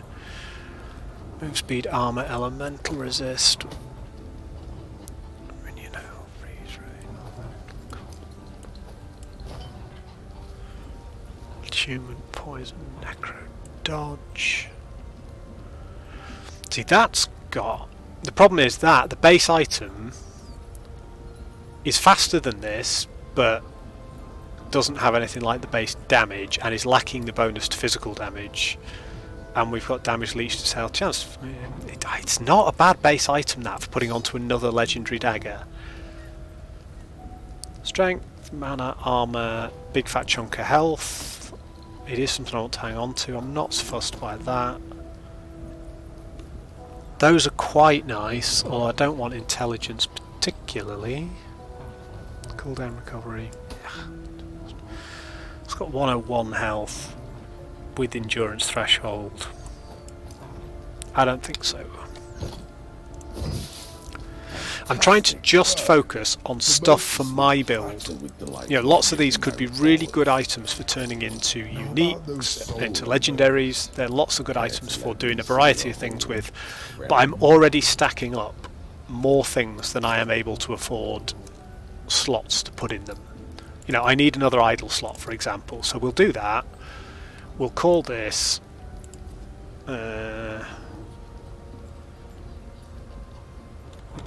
Primalist 2, I suppose. And then what we want in Primalist 2 is we want to take all of the Primalist only idols, which are in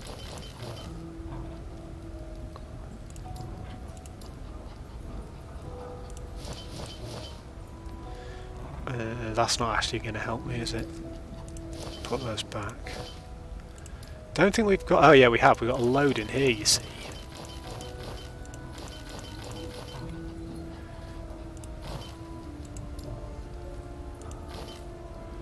So if we then go into Primalist 2, we can drop all of these off.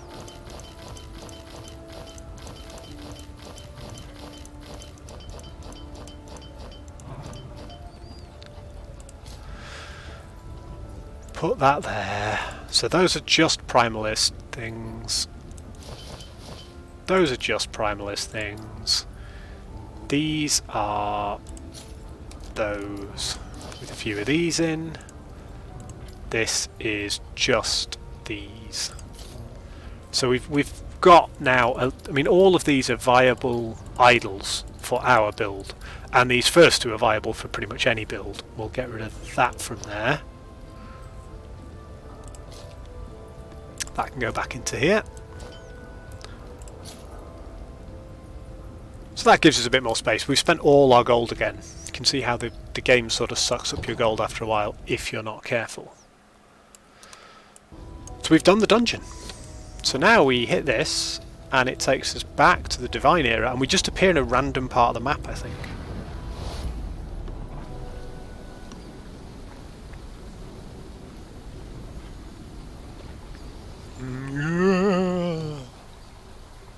Ta-da! Oh yeah, that's it. It takes us back to then it keeps the quest up here for a while. Soulfire Bastion, search for the Fire Lich. Like, we crushed the Fire Lich. This is what confused me the first time I did this. Was we beat him, we did the gambling, and I was like, is the dungeon over? Or do we have to find another? I wondered if there was a Fire Lich and a Necro Lich, and we've still got the shield, and we can still switch between shields. But now if we click on Kolheim Pass,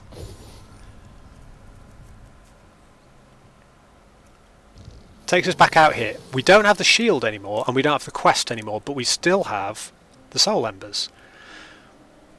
But we can't switch between things with them, which, when I first did this, I was like, I don't get what's going on. Are we still doing the dungeon? Are we finished?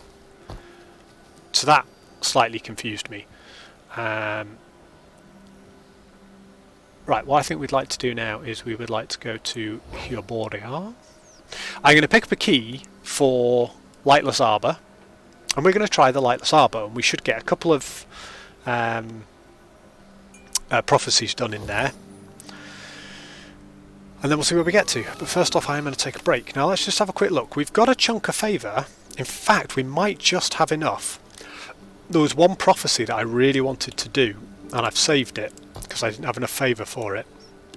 It was a pretty easy one. It was something like kill bosses in the monolith, or something we were going to do anyway, but it dropped 2 unique axes, and you could complete it 3 times, so that's 6 unique axes, which might help us find not only the unique axes we want for our build, but also hopefully some with legendary potential on them now. So let's have a look. It was... oh, it's changed. That's interesting. Do these automatically re-roll then? I thought these stayed the same until you came back and looked at them again. Maybe they re-roll daily. That's a shame, because that was looking pretty good. We've made a tiny bit towards rank 7. These are all rather nice, but we're going to be a long way before we get to rank 7. And that's a bit of a shame. So if we kill God Hunter Argentus in the Stolen Lance, we will gain 6 exalted 2-handed axes. We're not looking for 2-handers. Unique daggers in the Lightless Arbor, tier 2, is not bad, because I'm going to try and do it at tier 2, which is level 65, because I reckon we can, and it will skip us ahead a bit. And unique daggers, actually we've got this really good dagger we're using now. If we could find a unique dagger that worked for our build, we could then smash them together and make our first legendary. So let's take it. Any axes? No. Got my little filter on here that should be giving me 20% per rank to chance to find one-handed axes. I'm not sure if it works or if it does anything, but... oh! I didn't realise you could do that. I thought you were waiting on... oh! Oh, I see. This takes you between, without having to go from telescope to telescope, this takes you to your weapons, your armour,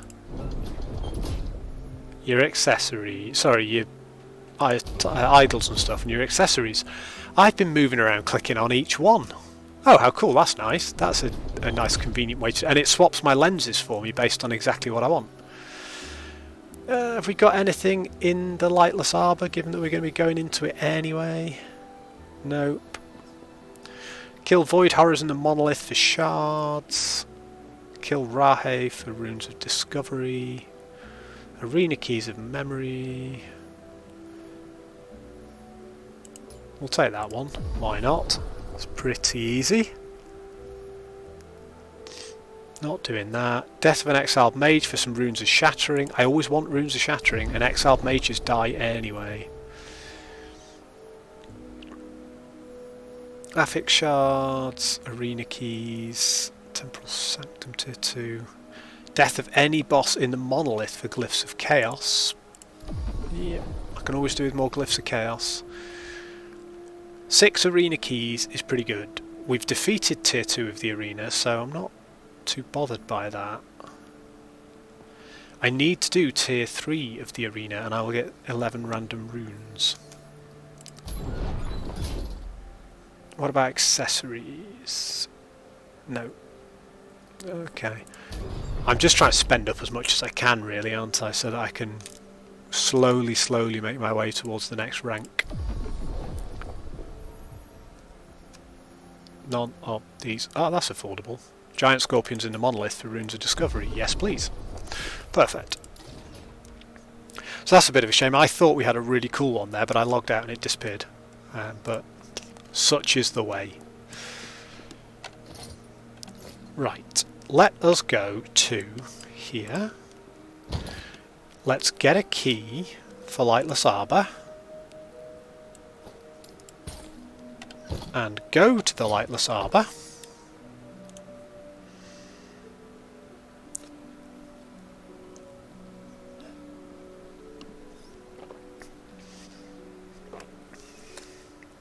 Then I am going to grab myself a drink.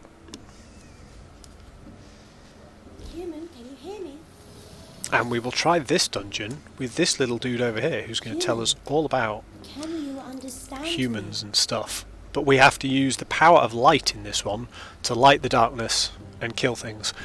We shouldn't struggle too badly to find the doors and get to the boss. I've done this one before at a lower level in a worse build and we got there. It was a bit harder than I thought it was going to be, but it wasn't too bad, and that's without understanding the mechanic. But I now think I get the boss mechanics a bit better about what I have to do to get to the different phases and what attacks to avoid. So this one, I believe, it lets us try it at the second level, if I'm not mistaken. Yeah, so we can go in at level 20, or we can go in at level 65. And at 65, the boss will drop a set item, but everything has 30% more damage and 30% more health. That's definitely what we're going to do when we're ready. So I will be back in 2 seconds, and at that point we shall try the second of tonight's dungeons. And that only leaves us with the third dungeon, which we will see. I've heard many things about Julra. I'm interested to see how difficult she really is. So I'll be back in 2.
Alrighty.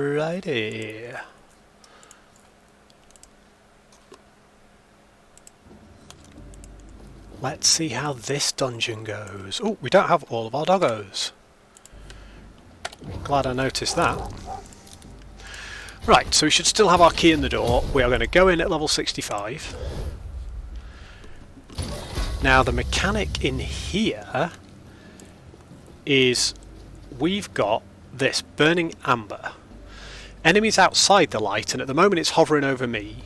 Enemies outside the circle of light deal much more damage and take much less damage. I can press the button to move it to a different location or bring it back to me. While it's attached to me, it will lose power while it gets hit. And it depends on how much I get hit for.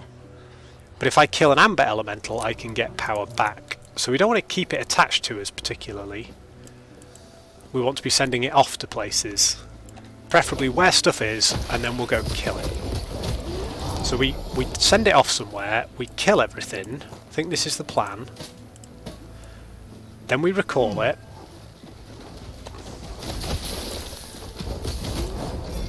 And I think that was maybe an amber elemental that we already got. Then we return it to us. And now, to be fair, at this level, we can just leave it attached to us and go around the dungeon killing everything, because stuff is not doing enough damage and tanking enough damage that it matters, and we just want to sort of rush over here. Depending on which way is open, the doors are in this direction, I think. Bring it back. So we don't want it to lose illumination by being stuck to us while we get hit. But at the same time, while it's over our head, stuff that we hit or are in range of is definitely going to be illuminated. And we are sort of crushing with our jump ability, so... But I've thrown it out now to there, so it can illuminate some stuff. We'll bring it back, because things are taking quite a lot of damage. Oh, I see, and 99 is the illumination. And it's...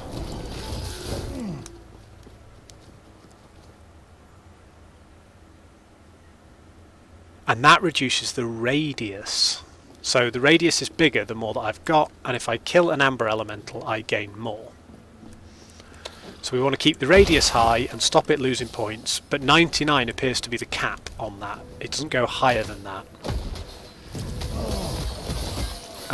These are amber elementals, right, okay. And we need to kill those for many of our prophecies.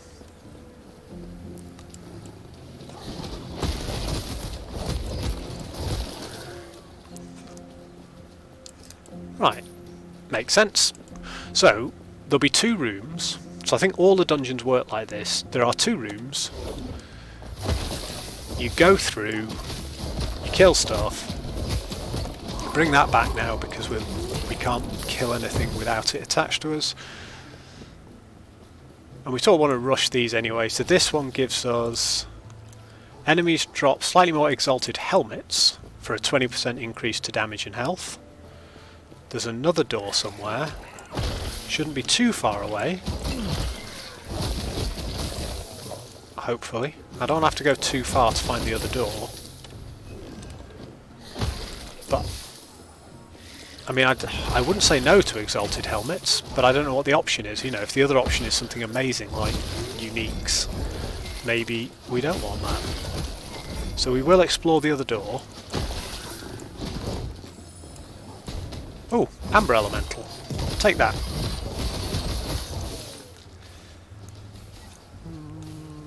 Yep, health on melee hit we'll take, not bothered by shields. Well, what's it got on it? Health gained on block, no. Right, we're back up to 100. Well, maybe we can overcap, maybe we can go more than 100, I don't know. There's another door this way. Oh no, nope, that's blocked.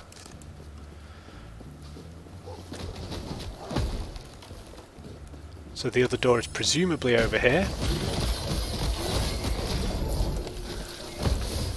Right, doesn't look like we can go over 100, which is fine.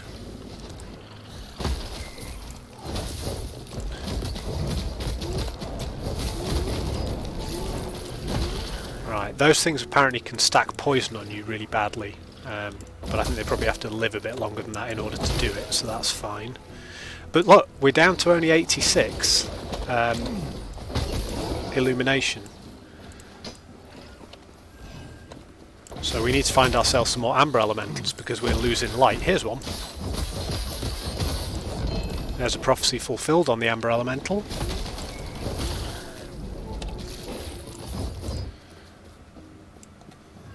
And we got ourselves some legendary daggers. Here's the other door. So the last one was exalted helmets. Enemies drop slightly more glyphs. Ironically, it's the other door that I want. Not really ironic, is it? It's Alanis Morissette ironic that. It's just unfortunate. Right. Back the way we came.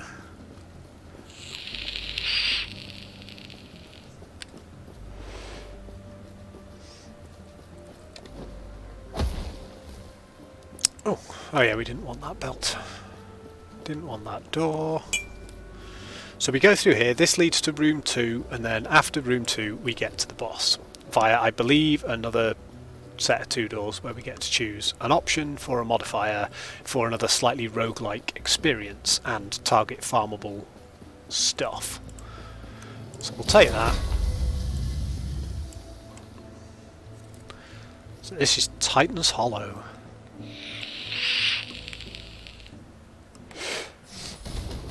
And then the boss is a demon.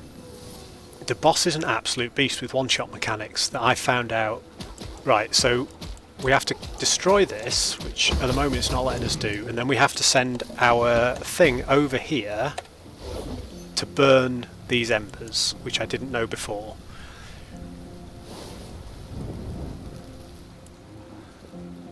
Then we bring it back to us, and then we send it out again. Alright, that's just teaching us the thing. So, are we on the... We're not on the boss, are we? No. Yeah, so we've got another room and then the boss. Now, if we see those big tree guys, we're going to send the light out, because they survive long enough to hit us quite badly. And we don't want ourselves losing a whole load of illumination like that when we get hit.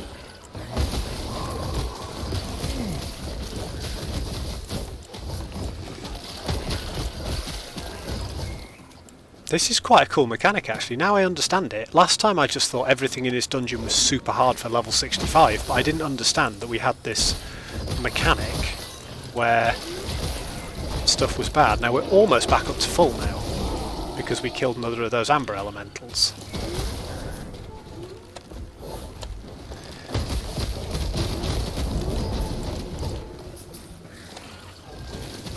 It's that kind of risk-reward mechanic, which I imagine at the higher levels where stuff is really difficult, it's a real risk-reward, because you don't want to be out of the light when you're fighting stuff, but you also don't want to lose illumination by not sending your lamp out. Because, like, look, these things are taking some killing outside the illumination. In the illumination, they just pop.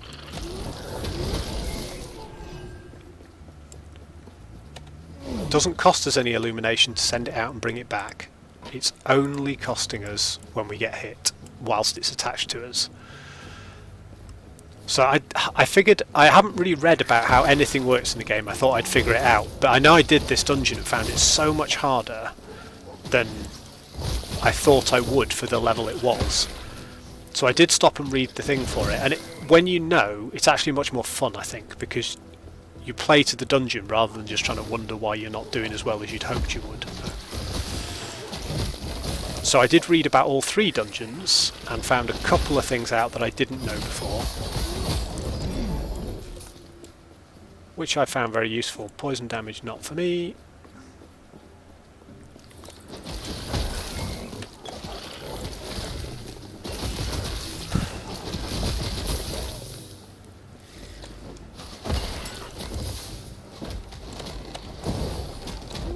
Right, we'll get rid of that, but keep him in the light. And we're back up to 100. We're learning to manage this, which is great. You know, learn on the easier versions of the dungeon, and then we're able to sort of do the mechanics for the harder version.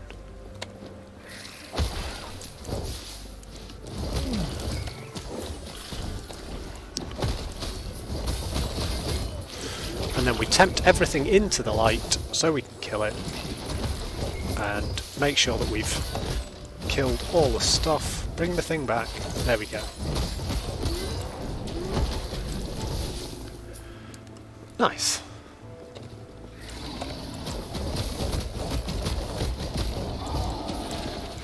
Gotta get used to pressing all the right buttons because it's like a whole extra button I don't normally use in my rotation. Right, so we've got a door up here to the boss. Boss drops additional glyphs for 25% health and 15% damage. So is there another door along here?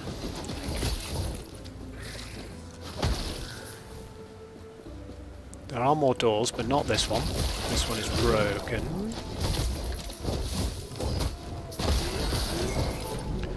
Still at maximum illumination, which is nice. Taking quite a chunk of illumination damage there.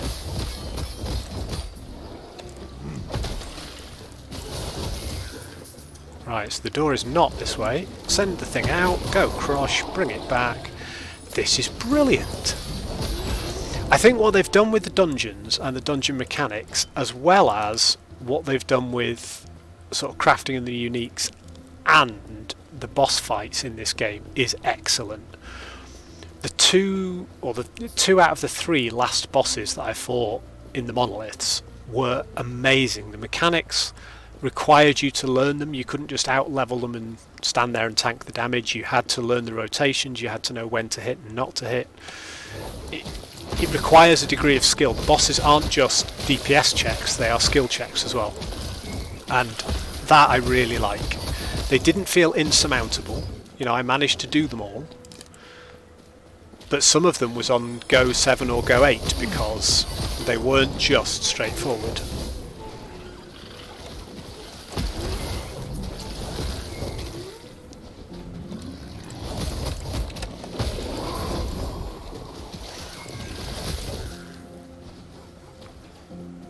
Okay, that's not the other door. So the question is, where is the other door? It might be all the way over there. I think I just want to see the boss. Like, I'll take extra glyphs. I like glyphs. Glyphs will be fine. I'm sure it could give me something really good. +3 to earthquake. Yeah, we'll take that. But I'm not so bothered. You know, we're only on the tier 2 version of this dungeon. It isn't likely to give us modifiers that drop, you know, 8 uniques or something insane. But what I want to do is fight this boss, because this boss is tough, and there is no guarantee we win this fight. There are parts of this boss fight where I can die very easily, and it can get nasty. So, I know what we're supposed to do here. I think for the first phase, the second phase I've only seen once, and I just died in it immediately, so we're going to see what happens.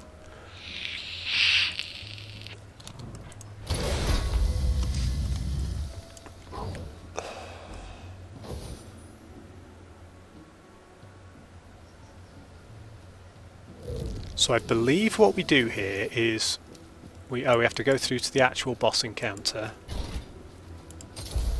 I think we send our thing out to here and we start fighting the root wall, and then we want to dodge an incoming attack.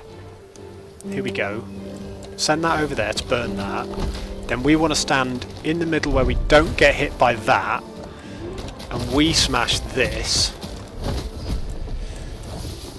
And then when the other one is totally burned, and I don't know how we know when. Is that now burned? I think it is. I think we send the thing over here. No, where's my thing? Right, send it over there. So that burns that. So I think he's invincible until we burnt both of these, which is something I didn't know last time. And we're getting crushed because we're outside the light here, so these mobs are doing insane damage. Bring it back. Just because we need to finish everything off. Send it back there, finish that. Oh, something's happened. Right, that's on fire now. So we've crushed it. That's phase 1. Then we need to go through his mouth and enter the mountain. And this is where it gets difficult. Health potion, I would like, please, because we are down 1. Right. So it has abilities here that are just going to absolutely cane us, and we have to dodge them like hell. Oh sugar. Oh yeah, we have to stand in the opposite direction for that one, I see. Ah, this is the other problem, it just kept moving me when I was trying to do stuff.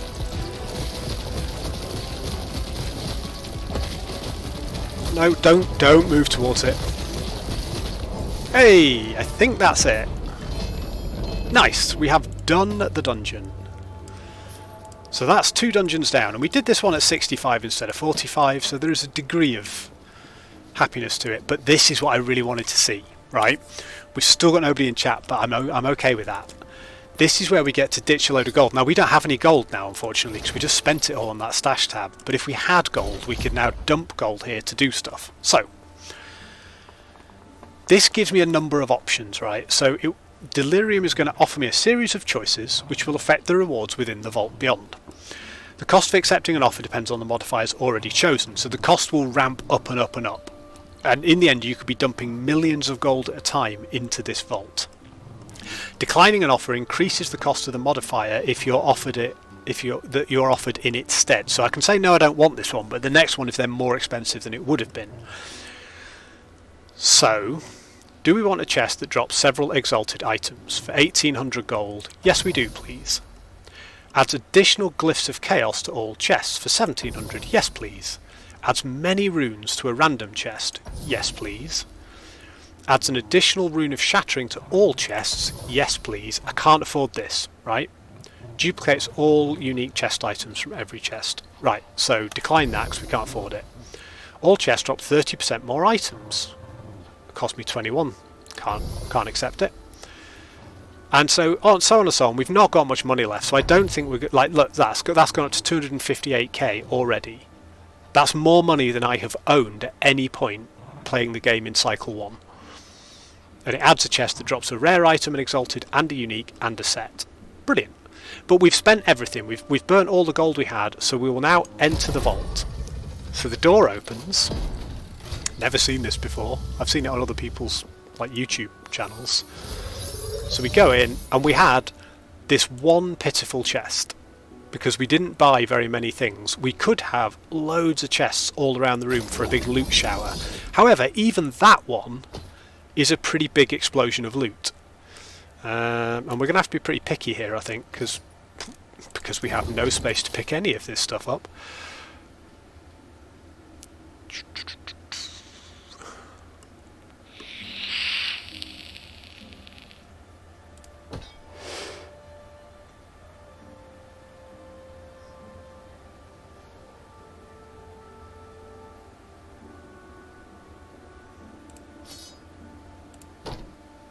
Okay, cool. So we've done that. So then we come back here. Although actually I think we can now go to our stash and we can put stuff in our stash and then we can come back to here. We've done it!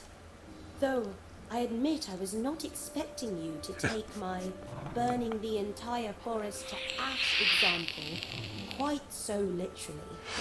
Yeah, sorry about that. I think I know what the mountain beneath was heading towards after all. There is something... Oh yes. Let me just reach... Yes. You give it something you want, and it might wither and die, probably. But you are not going to die with it, though. There is no need to good for you. me. So if I go up here, is this now an exit from the dungeon? Oh, there we go, straight to the corrupted lake. So we've done 2 dungeons now. That's one we had done pre 1.0, and we've done it again, and it still works. But we've also done the Lightless Arbor, which I've now figured the mechanic for, which I'm happy with. And we've unlocked the next tier, and we've unlocked the next tier for Soulfire Bastion as well. And we've also... Nothing good from here. Cool. So we've done both of those, unlocked the next tier. We've worked out how the gold gambling works. So if we end up with a ton of gold...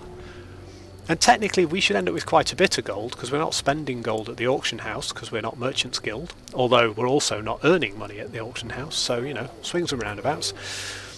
We can now go back and do that dungeon, and gamble more and gamble more and gamble more. We can pump 10 million into that if we're looking for certain things, and then just get an enormous loot explosion and have a 4-hour panic attack over what to keep, what to ditch, what to put into our stash, etc, etc. I sort of meant to save that 130k we had to really bang into those options, but actually we'd have ended up spending it all to get a few extra items out of a few extra chests, and as it is we got a whole more stash tab. So I'm pretty happy with that. So there's only one dungeon left. Head back to the end of time. What time are we on? 10 past 8. We've definitely got time to do one run in the Temporal Sanctum, and then we'll have seen all 3 dungeons. I believe the first level of Temporal Sanctum is level 50, which should be manageable for us on this build at this time, as long as we can master the time mechanics, or we're just going to get wiped. But before we do it, there's a couple of things I need to do. I don't want any of those. I do want that. Do I already have one of those? Yes, I do.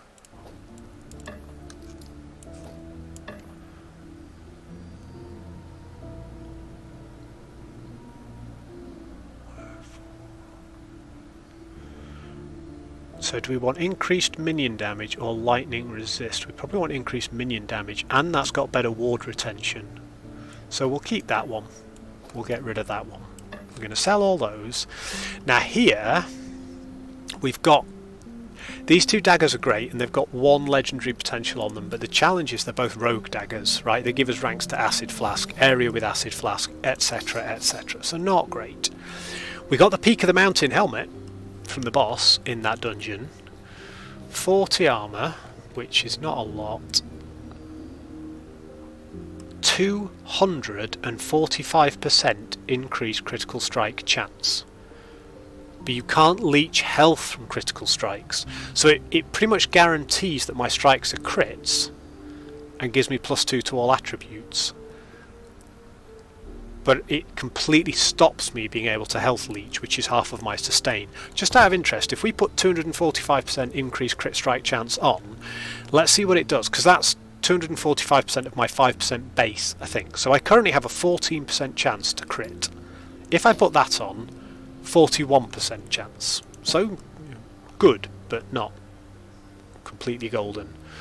That we just want to get rid of. We're not going to shatter it because I want the full amount of runes from level of earthquake. So we're going to put this in instead. Oh, we had to use 3 to get them all off, but we did get the level of earthquake, and that's now a crappy grey item. Dodge rating not so great.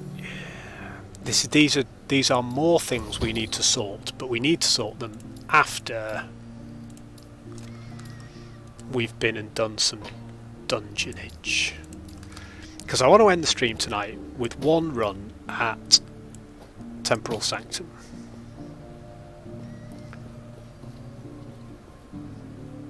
See, I do think totem damage it's something we've got 1 shard for, right? So... Oh god.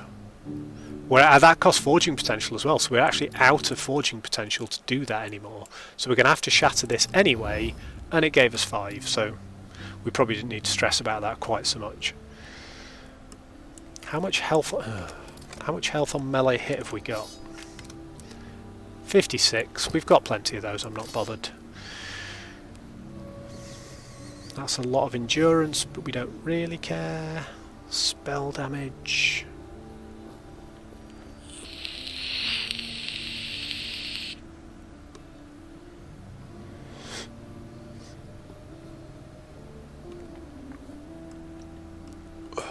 Those are on a 24% range, and we've got revive range and revive speed are both very good. Minion damage is okay. With more minion damage, crit strike multiplier and poison resist. Some limited potential, but again, I think unless we're now getting exalted items, we're not really wanting to craft on them. We want to find exalted items first, preferably tier 7 ones, which I have seen quite a few of now. Then we want to be crafting on them. So this one's great. Lightning damage and minion lightning damage. There are builds for Primalist that love that.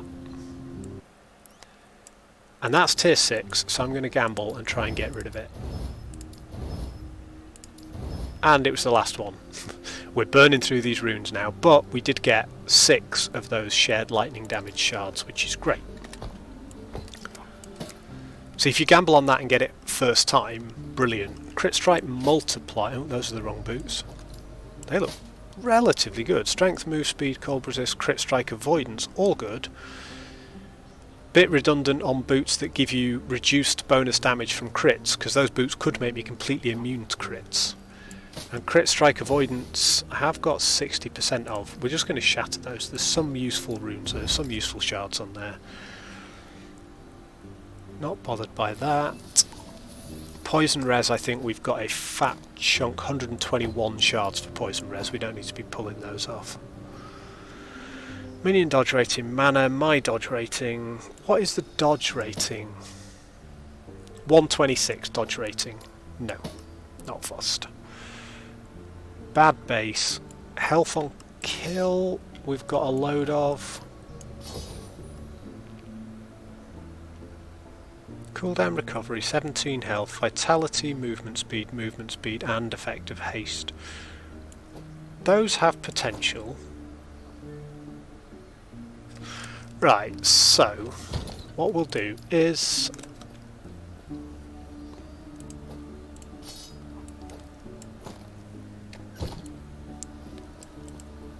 right, I think we've cleared some space and we are ready to run the last dungeon of the night, which by all accounts is going to be by far the hardest dungeon. The dungeon itself leading up shouldn't be particularly difficult. Take care. We should clear the trash mobs really easily, and we just need to rush the boss in this one. There's no move the light around mechanic, there's none of that. All we need to do is move between time zones to be able to find the way that isn't blocked. But Julra, the boss at the end, could be pretty tricky even at level 50. We might be able to out-damage Julra, so we only have to dodge a couple of her loops of abilities, but apparently she has lots of overlapping abilities. She has some screen clear ones that you've got to shift through time, but you can't shift too frequently because every time you do she follows you and casts a blob on the ground that does damage over time, so you need to position those correctly. It's all supposed to be quite trying. So I'm thrilled to do the last of the 3 dungeons. We've done them all tonight in the one stream. And we've done a few echoes in empowered monoliths, of which we died probably about 50% of the time. So right, this is level 55, so not easy. In level 55, and this shows us now, so at the end we have the Eternity Cache, which can take a unique item, combine it with an exalted item and make a legendary, right? And I'm assuming that Eternity Cache will have a chest next to it. If we do level 55, which we have to do first before we can unlock tier 2, tier 3 and ultimately level 100, tier 4 with the hardest boss in the whole game.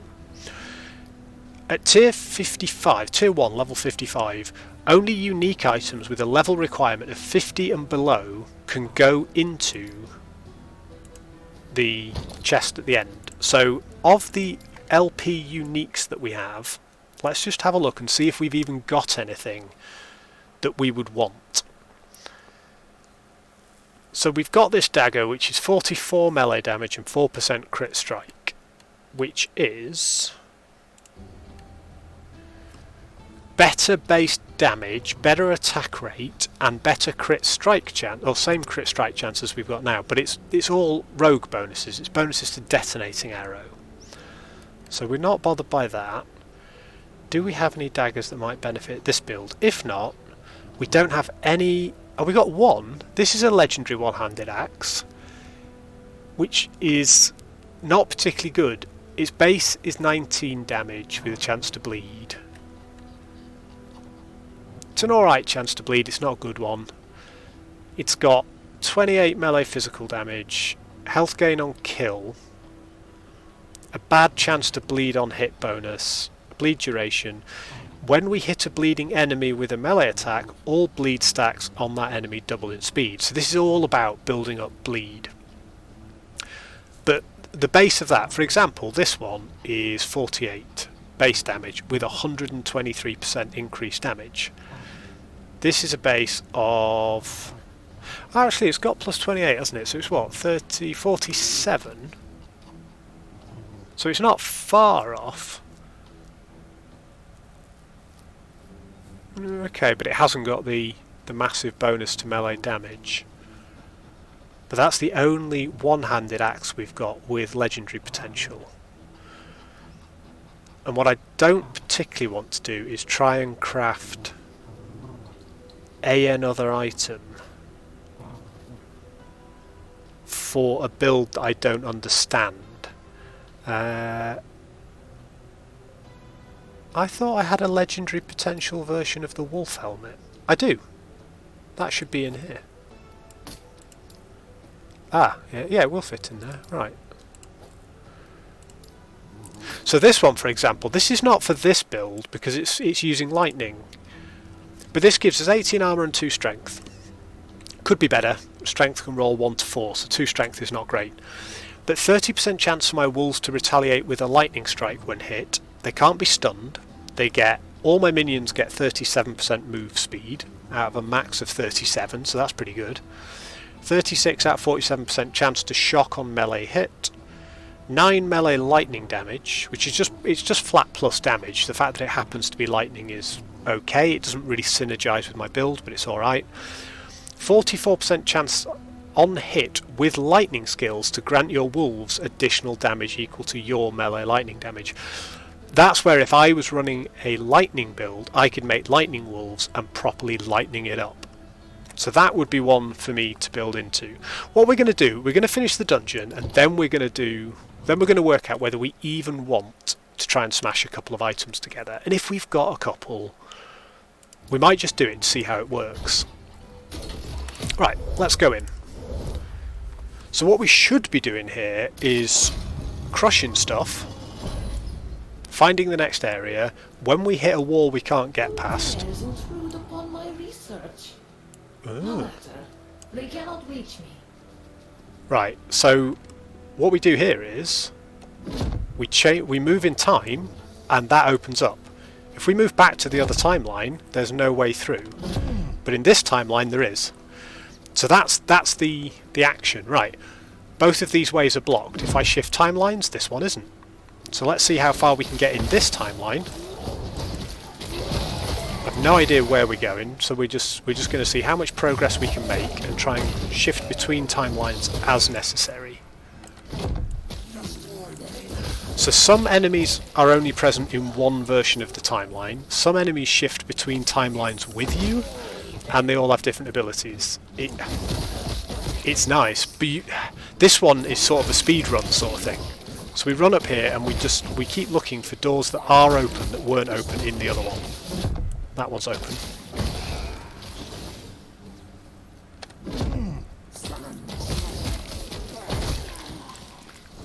So I know the theory of this, but I don't actually know where I'm going or anything. So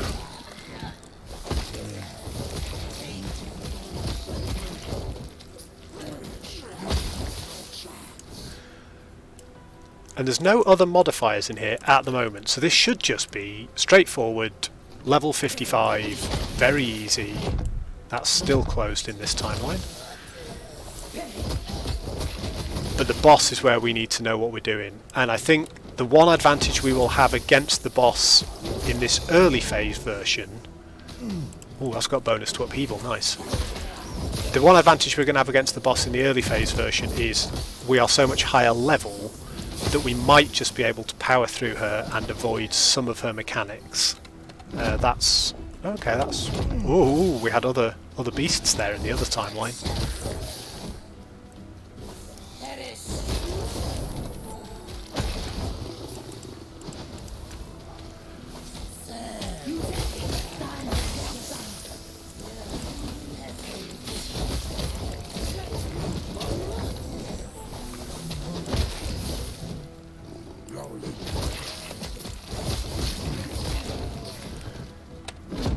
Nope, that's closed and that's closed.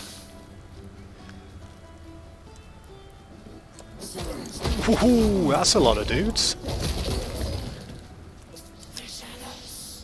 Okay.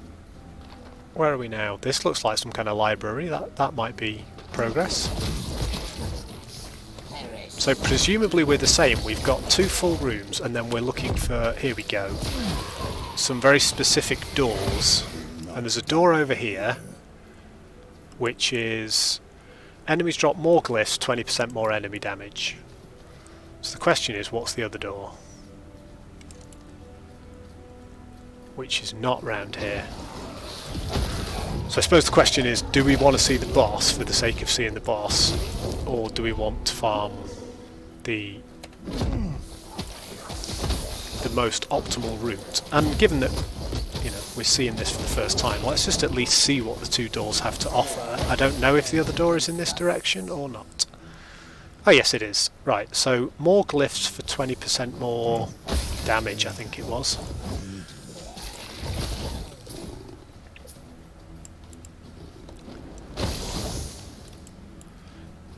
Right, that is not a clickable door, so if we shift timelines, it is a door, right. Enemies drop more exalted weapons, 20% health and 10% damage. That sounds like more fun, we'll do that one. So now we've got a whole nother level of that, followed by Julra.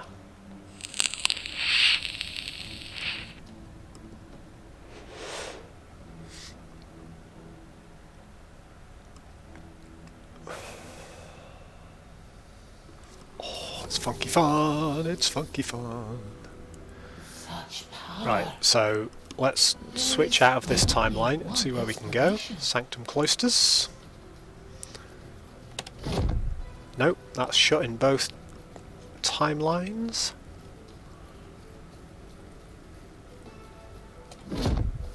That's shut in both timelines. That's open in this timeline, let's try it.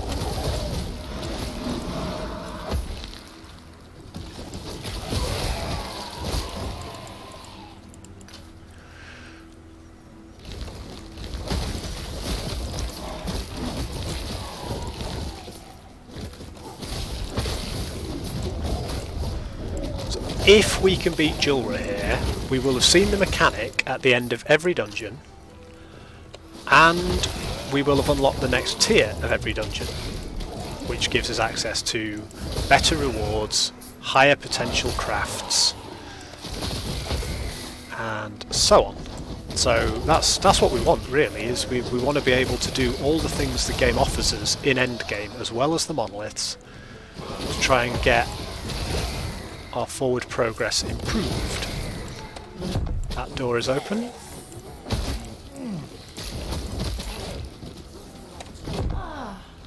all makes sense now. Epoch has finally come to me.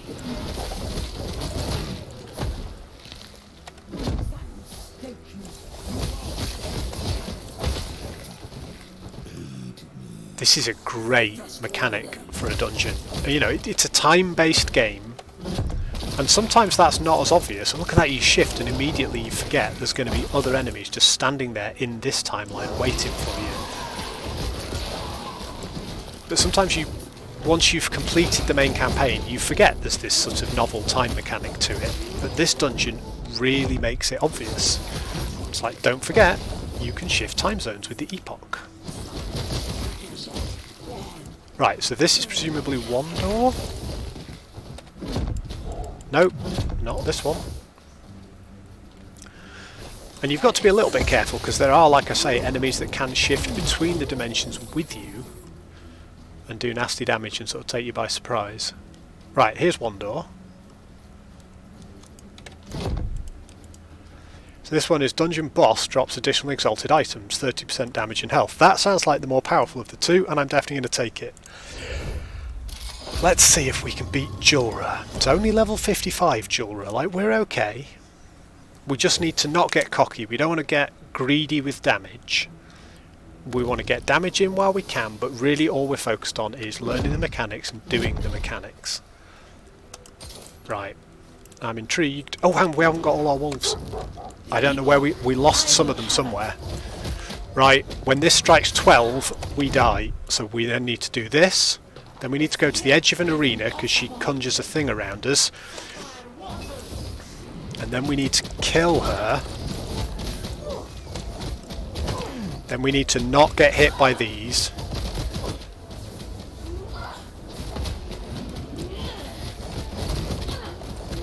And I'm getting greedy on the damage like I said I shouldn't do. But there we go. Level 55 dual rare. Alright. But the mechanics are cool, and that's going to get more and more intense each time. But now we can potentially craft ourselves our first ever legendary item. So I think we should try and do that. Let's just grab all of these. So this is the casket. This is the Eternity Cache, so we can put a unique item with legendary potential on it and an exalted item with 4 affixes, has to have 4 affixes, and they each must be the same type of item. We can smash them together to make something really, really cool. So let's have a look in our chest. What have we got with legendary potential that could be like one option? The woven flesh is good because this is a good item, right? It gives us, it's 220 armor, which is good. Gives us 2% health, would be nice if it was 4, but it's 2. 2.5% overkill damage leached as health, 33% increased damage leached as health. Works great for our build. 30% increased leech rate. So all of our build is based on leeching. That all works really well. It's not helping us with our damage, but our survivability is good. Critically, it gives us, critically, all puns intended, it gives us 100% crit strike avoidance. So without any of the buffs we've got on in the other bits of our gear, we cannot be critically hit while wearing this armour. So that could be good. The Eloquoi's Abandon is a rogue body armour with a load of stuff to acid flask. I've got 2 of those and they've got 2 legendary potential. But I'll tell you what I have got. What I have got is these, and this is the worst of the 2. So this is a 2-handed axe, which actually is really good for a Beastmaster if I went with it, because it gives me melee damage, melee physical damage bonus, strength bonus, health gained when your companion hits something, 40% revive range and revive speed. So I'm not bothered by it. I'm not going to use 2-handers at the moment on this build. We'll take this. We now need another 2-handed axe. Has to be an exalted 2-handed axe, and it has to have 4 affixes. So here is an exalted 2-handed axe with, and this has got 1 legendary potential, so it will take 1 random affix off this. So the affixes on this are 24 melee fire damage, good. 71% increased poison damage, no. 48 health on hit, very nice. And or 1 other. So what we're going to do is we're going to take that out. I think that's probably the most fun we've got at the moment. Yeah, it is. Right.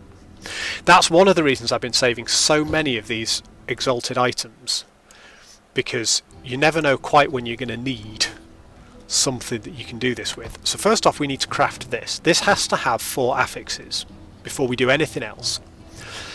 And what we're really hoping, this has got legendary potential, we're really hoping that it takes the tier 6 health on melee hit, which is not only tier 6, it's not a bad roll in that range. It's 48 out of a possible 53. We don't want poison damage, but it has to have 4, right? Melee fire damage is not bad. So we're going to do 2 things. We are going to switch poison damage for something else, if we can. Cold damage, that's using a lot. Forging potential, okay. Okay. Let's put another suffix on it, because it has to have 4. Could put all attributes on it, which isn't terrible, but we probably lack the forging potential to get it up there. This is going to be a trash item, but I'm happy to use it just to show how it works. Like we'd really want to find the purple that we were already using, and then a really good potential unique, and then smash them together and hope we get the best in the game. It's like the ultimate RNG gambling. So we've already got health on hit. Chance to shred armor on hit is nice. It would be really nice if we could upgrade cold damage to attack speed, because the attack speed is really slow on this axe, but we could do minion melee and bow damage. There is a physical pen and minion physical pen. Melee fire. Frailty on melee hit is okay. We haven't actually got much shred armor.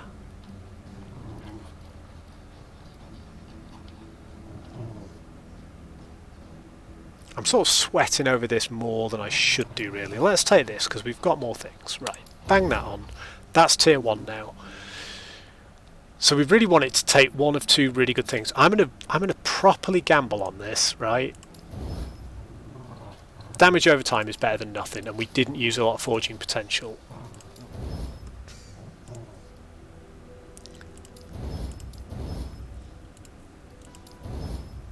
Oh, Glyph of Hope preserved it. Right, that's our forging potential done. So we forged this weapon.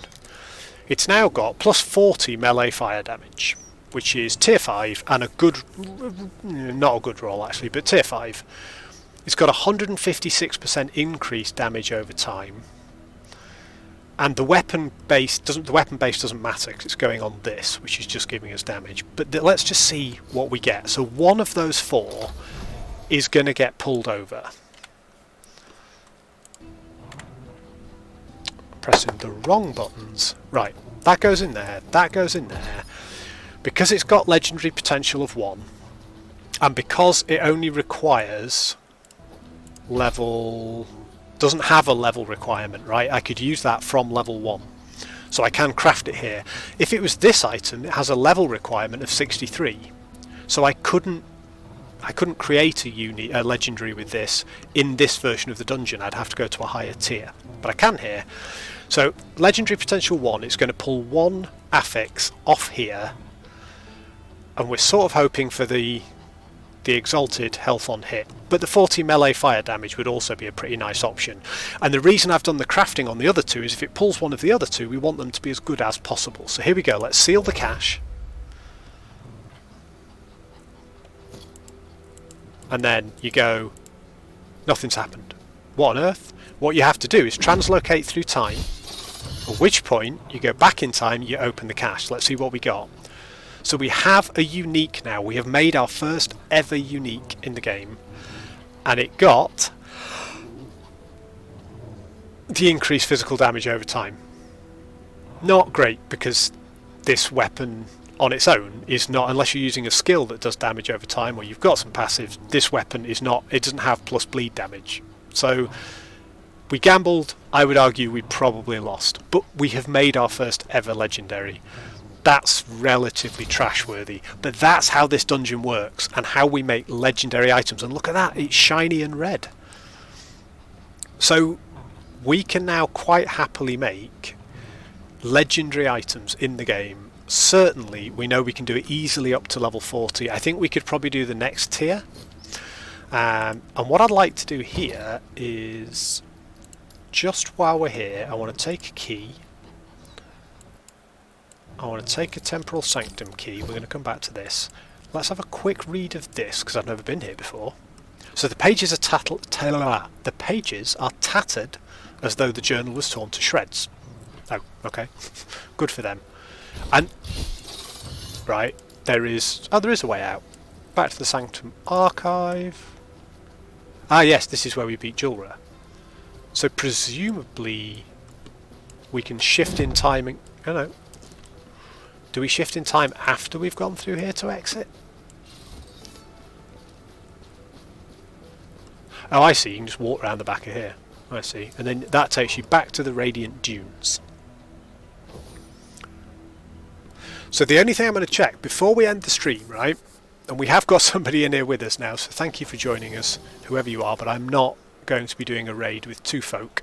What we are going to be doing, though, is we're going to go back to the entrance to the Temporal Sanctum. Now we've unlocked the next tier. Let's see A, what level it is, and B, what level of legendaries we can craft. Because I've got a couple that I'm using that are level 63 to 80-ish. So I'm interested, if we were to do it again, we've now unlocked tier 2, which is level 80, way tougher, and level 80 allows me to accept unique items with a level requirement of 65 and below. So both this item at 58 and this item at 63, if they had legendary potential, we could start trying to improve these. Now this one is what I'm going to be using. Now the last one was level 50 or 55, then we would be up to level 80, we're only 81, so I think level 80 Julra is going to be a tough ask. But I think she's doable. So if we can find another Fang, and I'm going to start farming for unique amulets using my prophecies, we could craft a legendary version of the Fang, which would be the best in slot here for this particular build, the way that I've planned it at the moment. So that is one of the things that we'll be hunting for.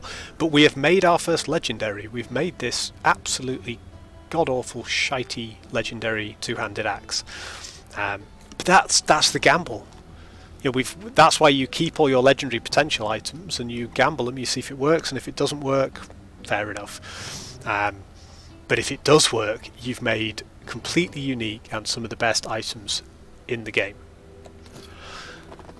So that was tonight's stream. We did a little bit of empowered monoliths.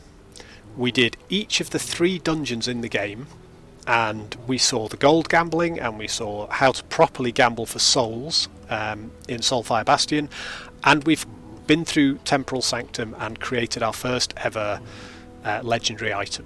So we're now into the real end game of the game, and I'm looking forward to pumping through and doing some more, and really trying to get some good gear in the monoliths and some good blessings so that we can farm stuff that are worth smashing together into legendaries. The ultimate test of this build, I think the standard test I see online from other people is, you know your build works if you can happily run 200 corruption monoliths. Well, we're 50-50 on the 100 corruption monoliths at the moment, but we're only 81, we're not level 100. And if you can do tier 4 Julra, that's like the ultimate test. That's the hardest boss in the game at the moment. So we will try and get there.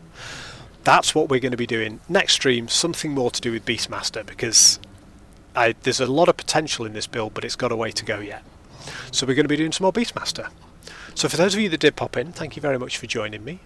I will be back on Friday, if not before. I may try and sneak in a couple of cheeky extra streams. We're not going to raid anyone because we haven't got a particularly large group with us, so we're just going to call it at that and chill. But I will be back. If I don't see you beforehand, I'll be back on Friday, and we'll be pushing this Beastmaster up and seeing where we can get it to. And hopefully the next real challenge for us is to try and replace some of this pretty mediocre gear and get ourselves something pretty good. It would be nice. I mean, these gloves, for example, the Stormhide paws, are pretty good for me. +1 to all attributes, +1 to swipe. If we could get a legendary potential version of those, and we've now got greater chance when stuff drops, it drops with legendary potential, that we could make ourselves a legendary set of gloves that would do, because we've been rolling with these gloves since about level 14 or 15. They're okay, they could be improved. So I'm going to sign off. I will catch you guys on the next stream, and as always, stay safe, try not to die, it's very easy to do. Goose out.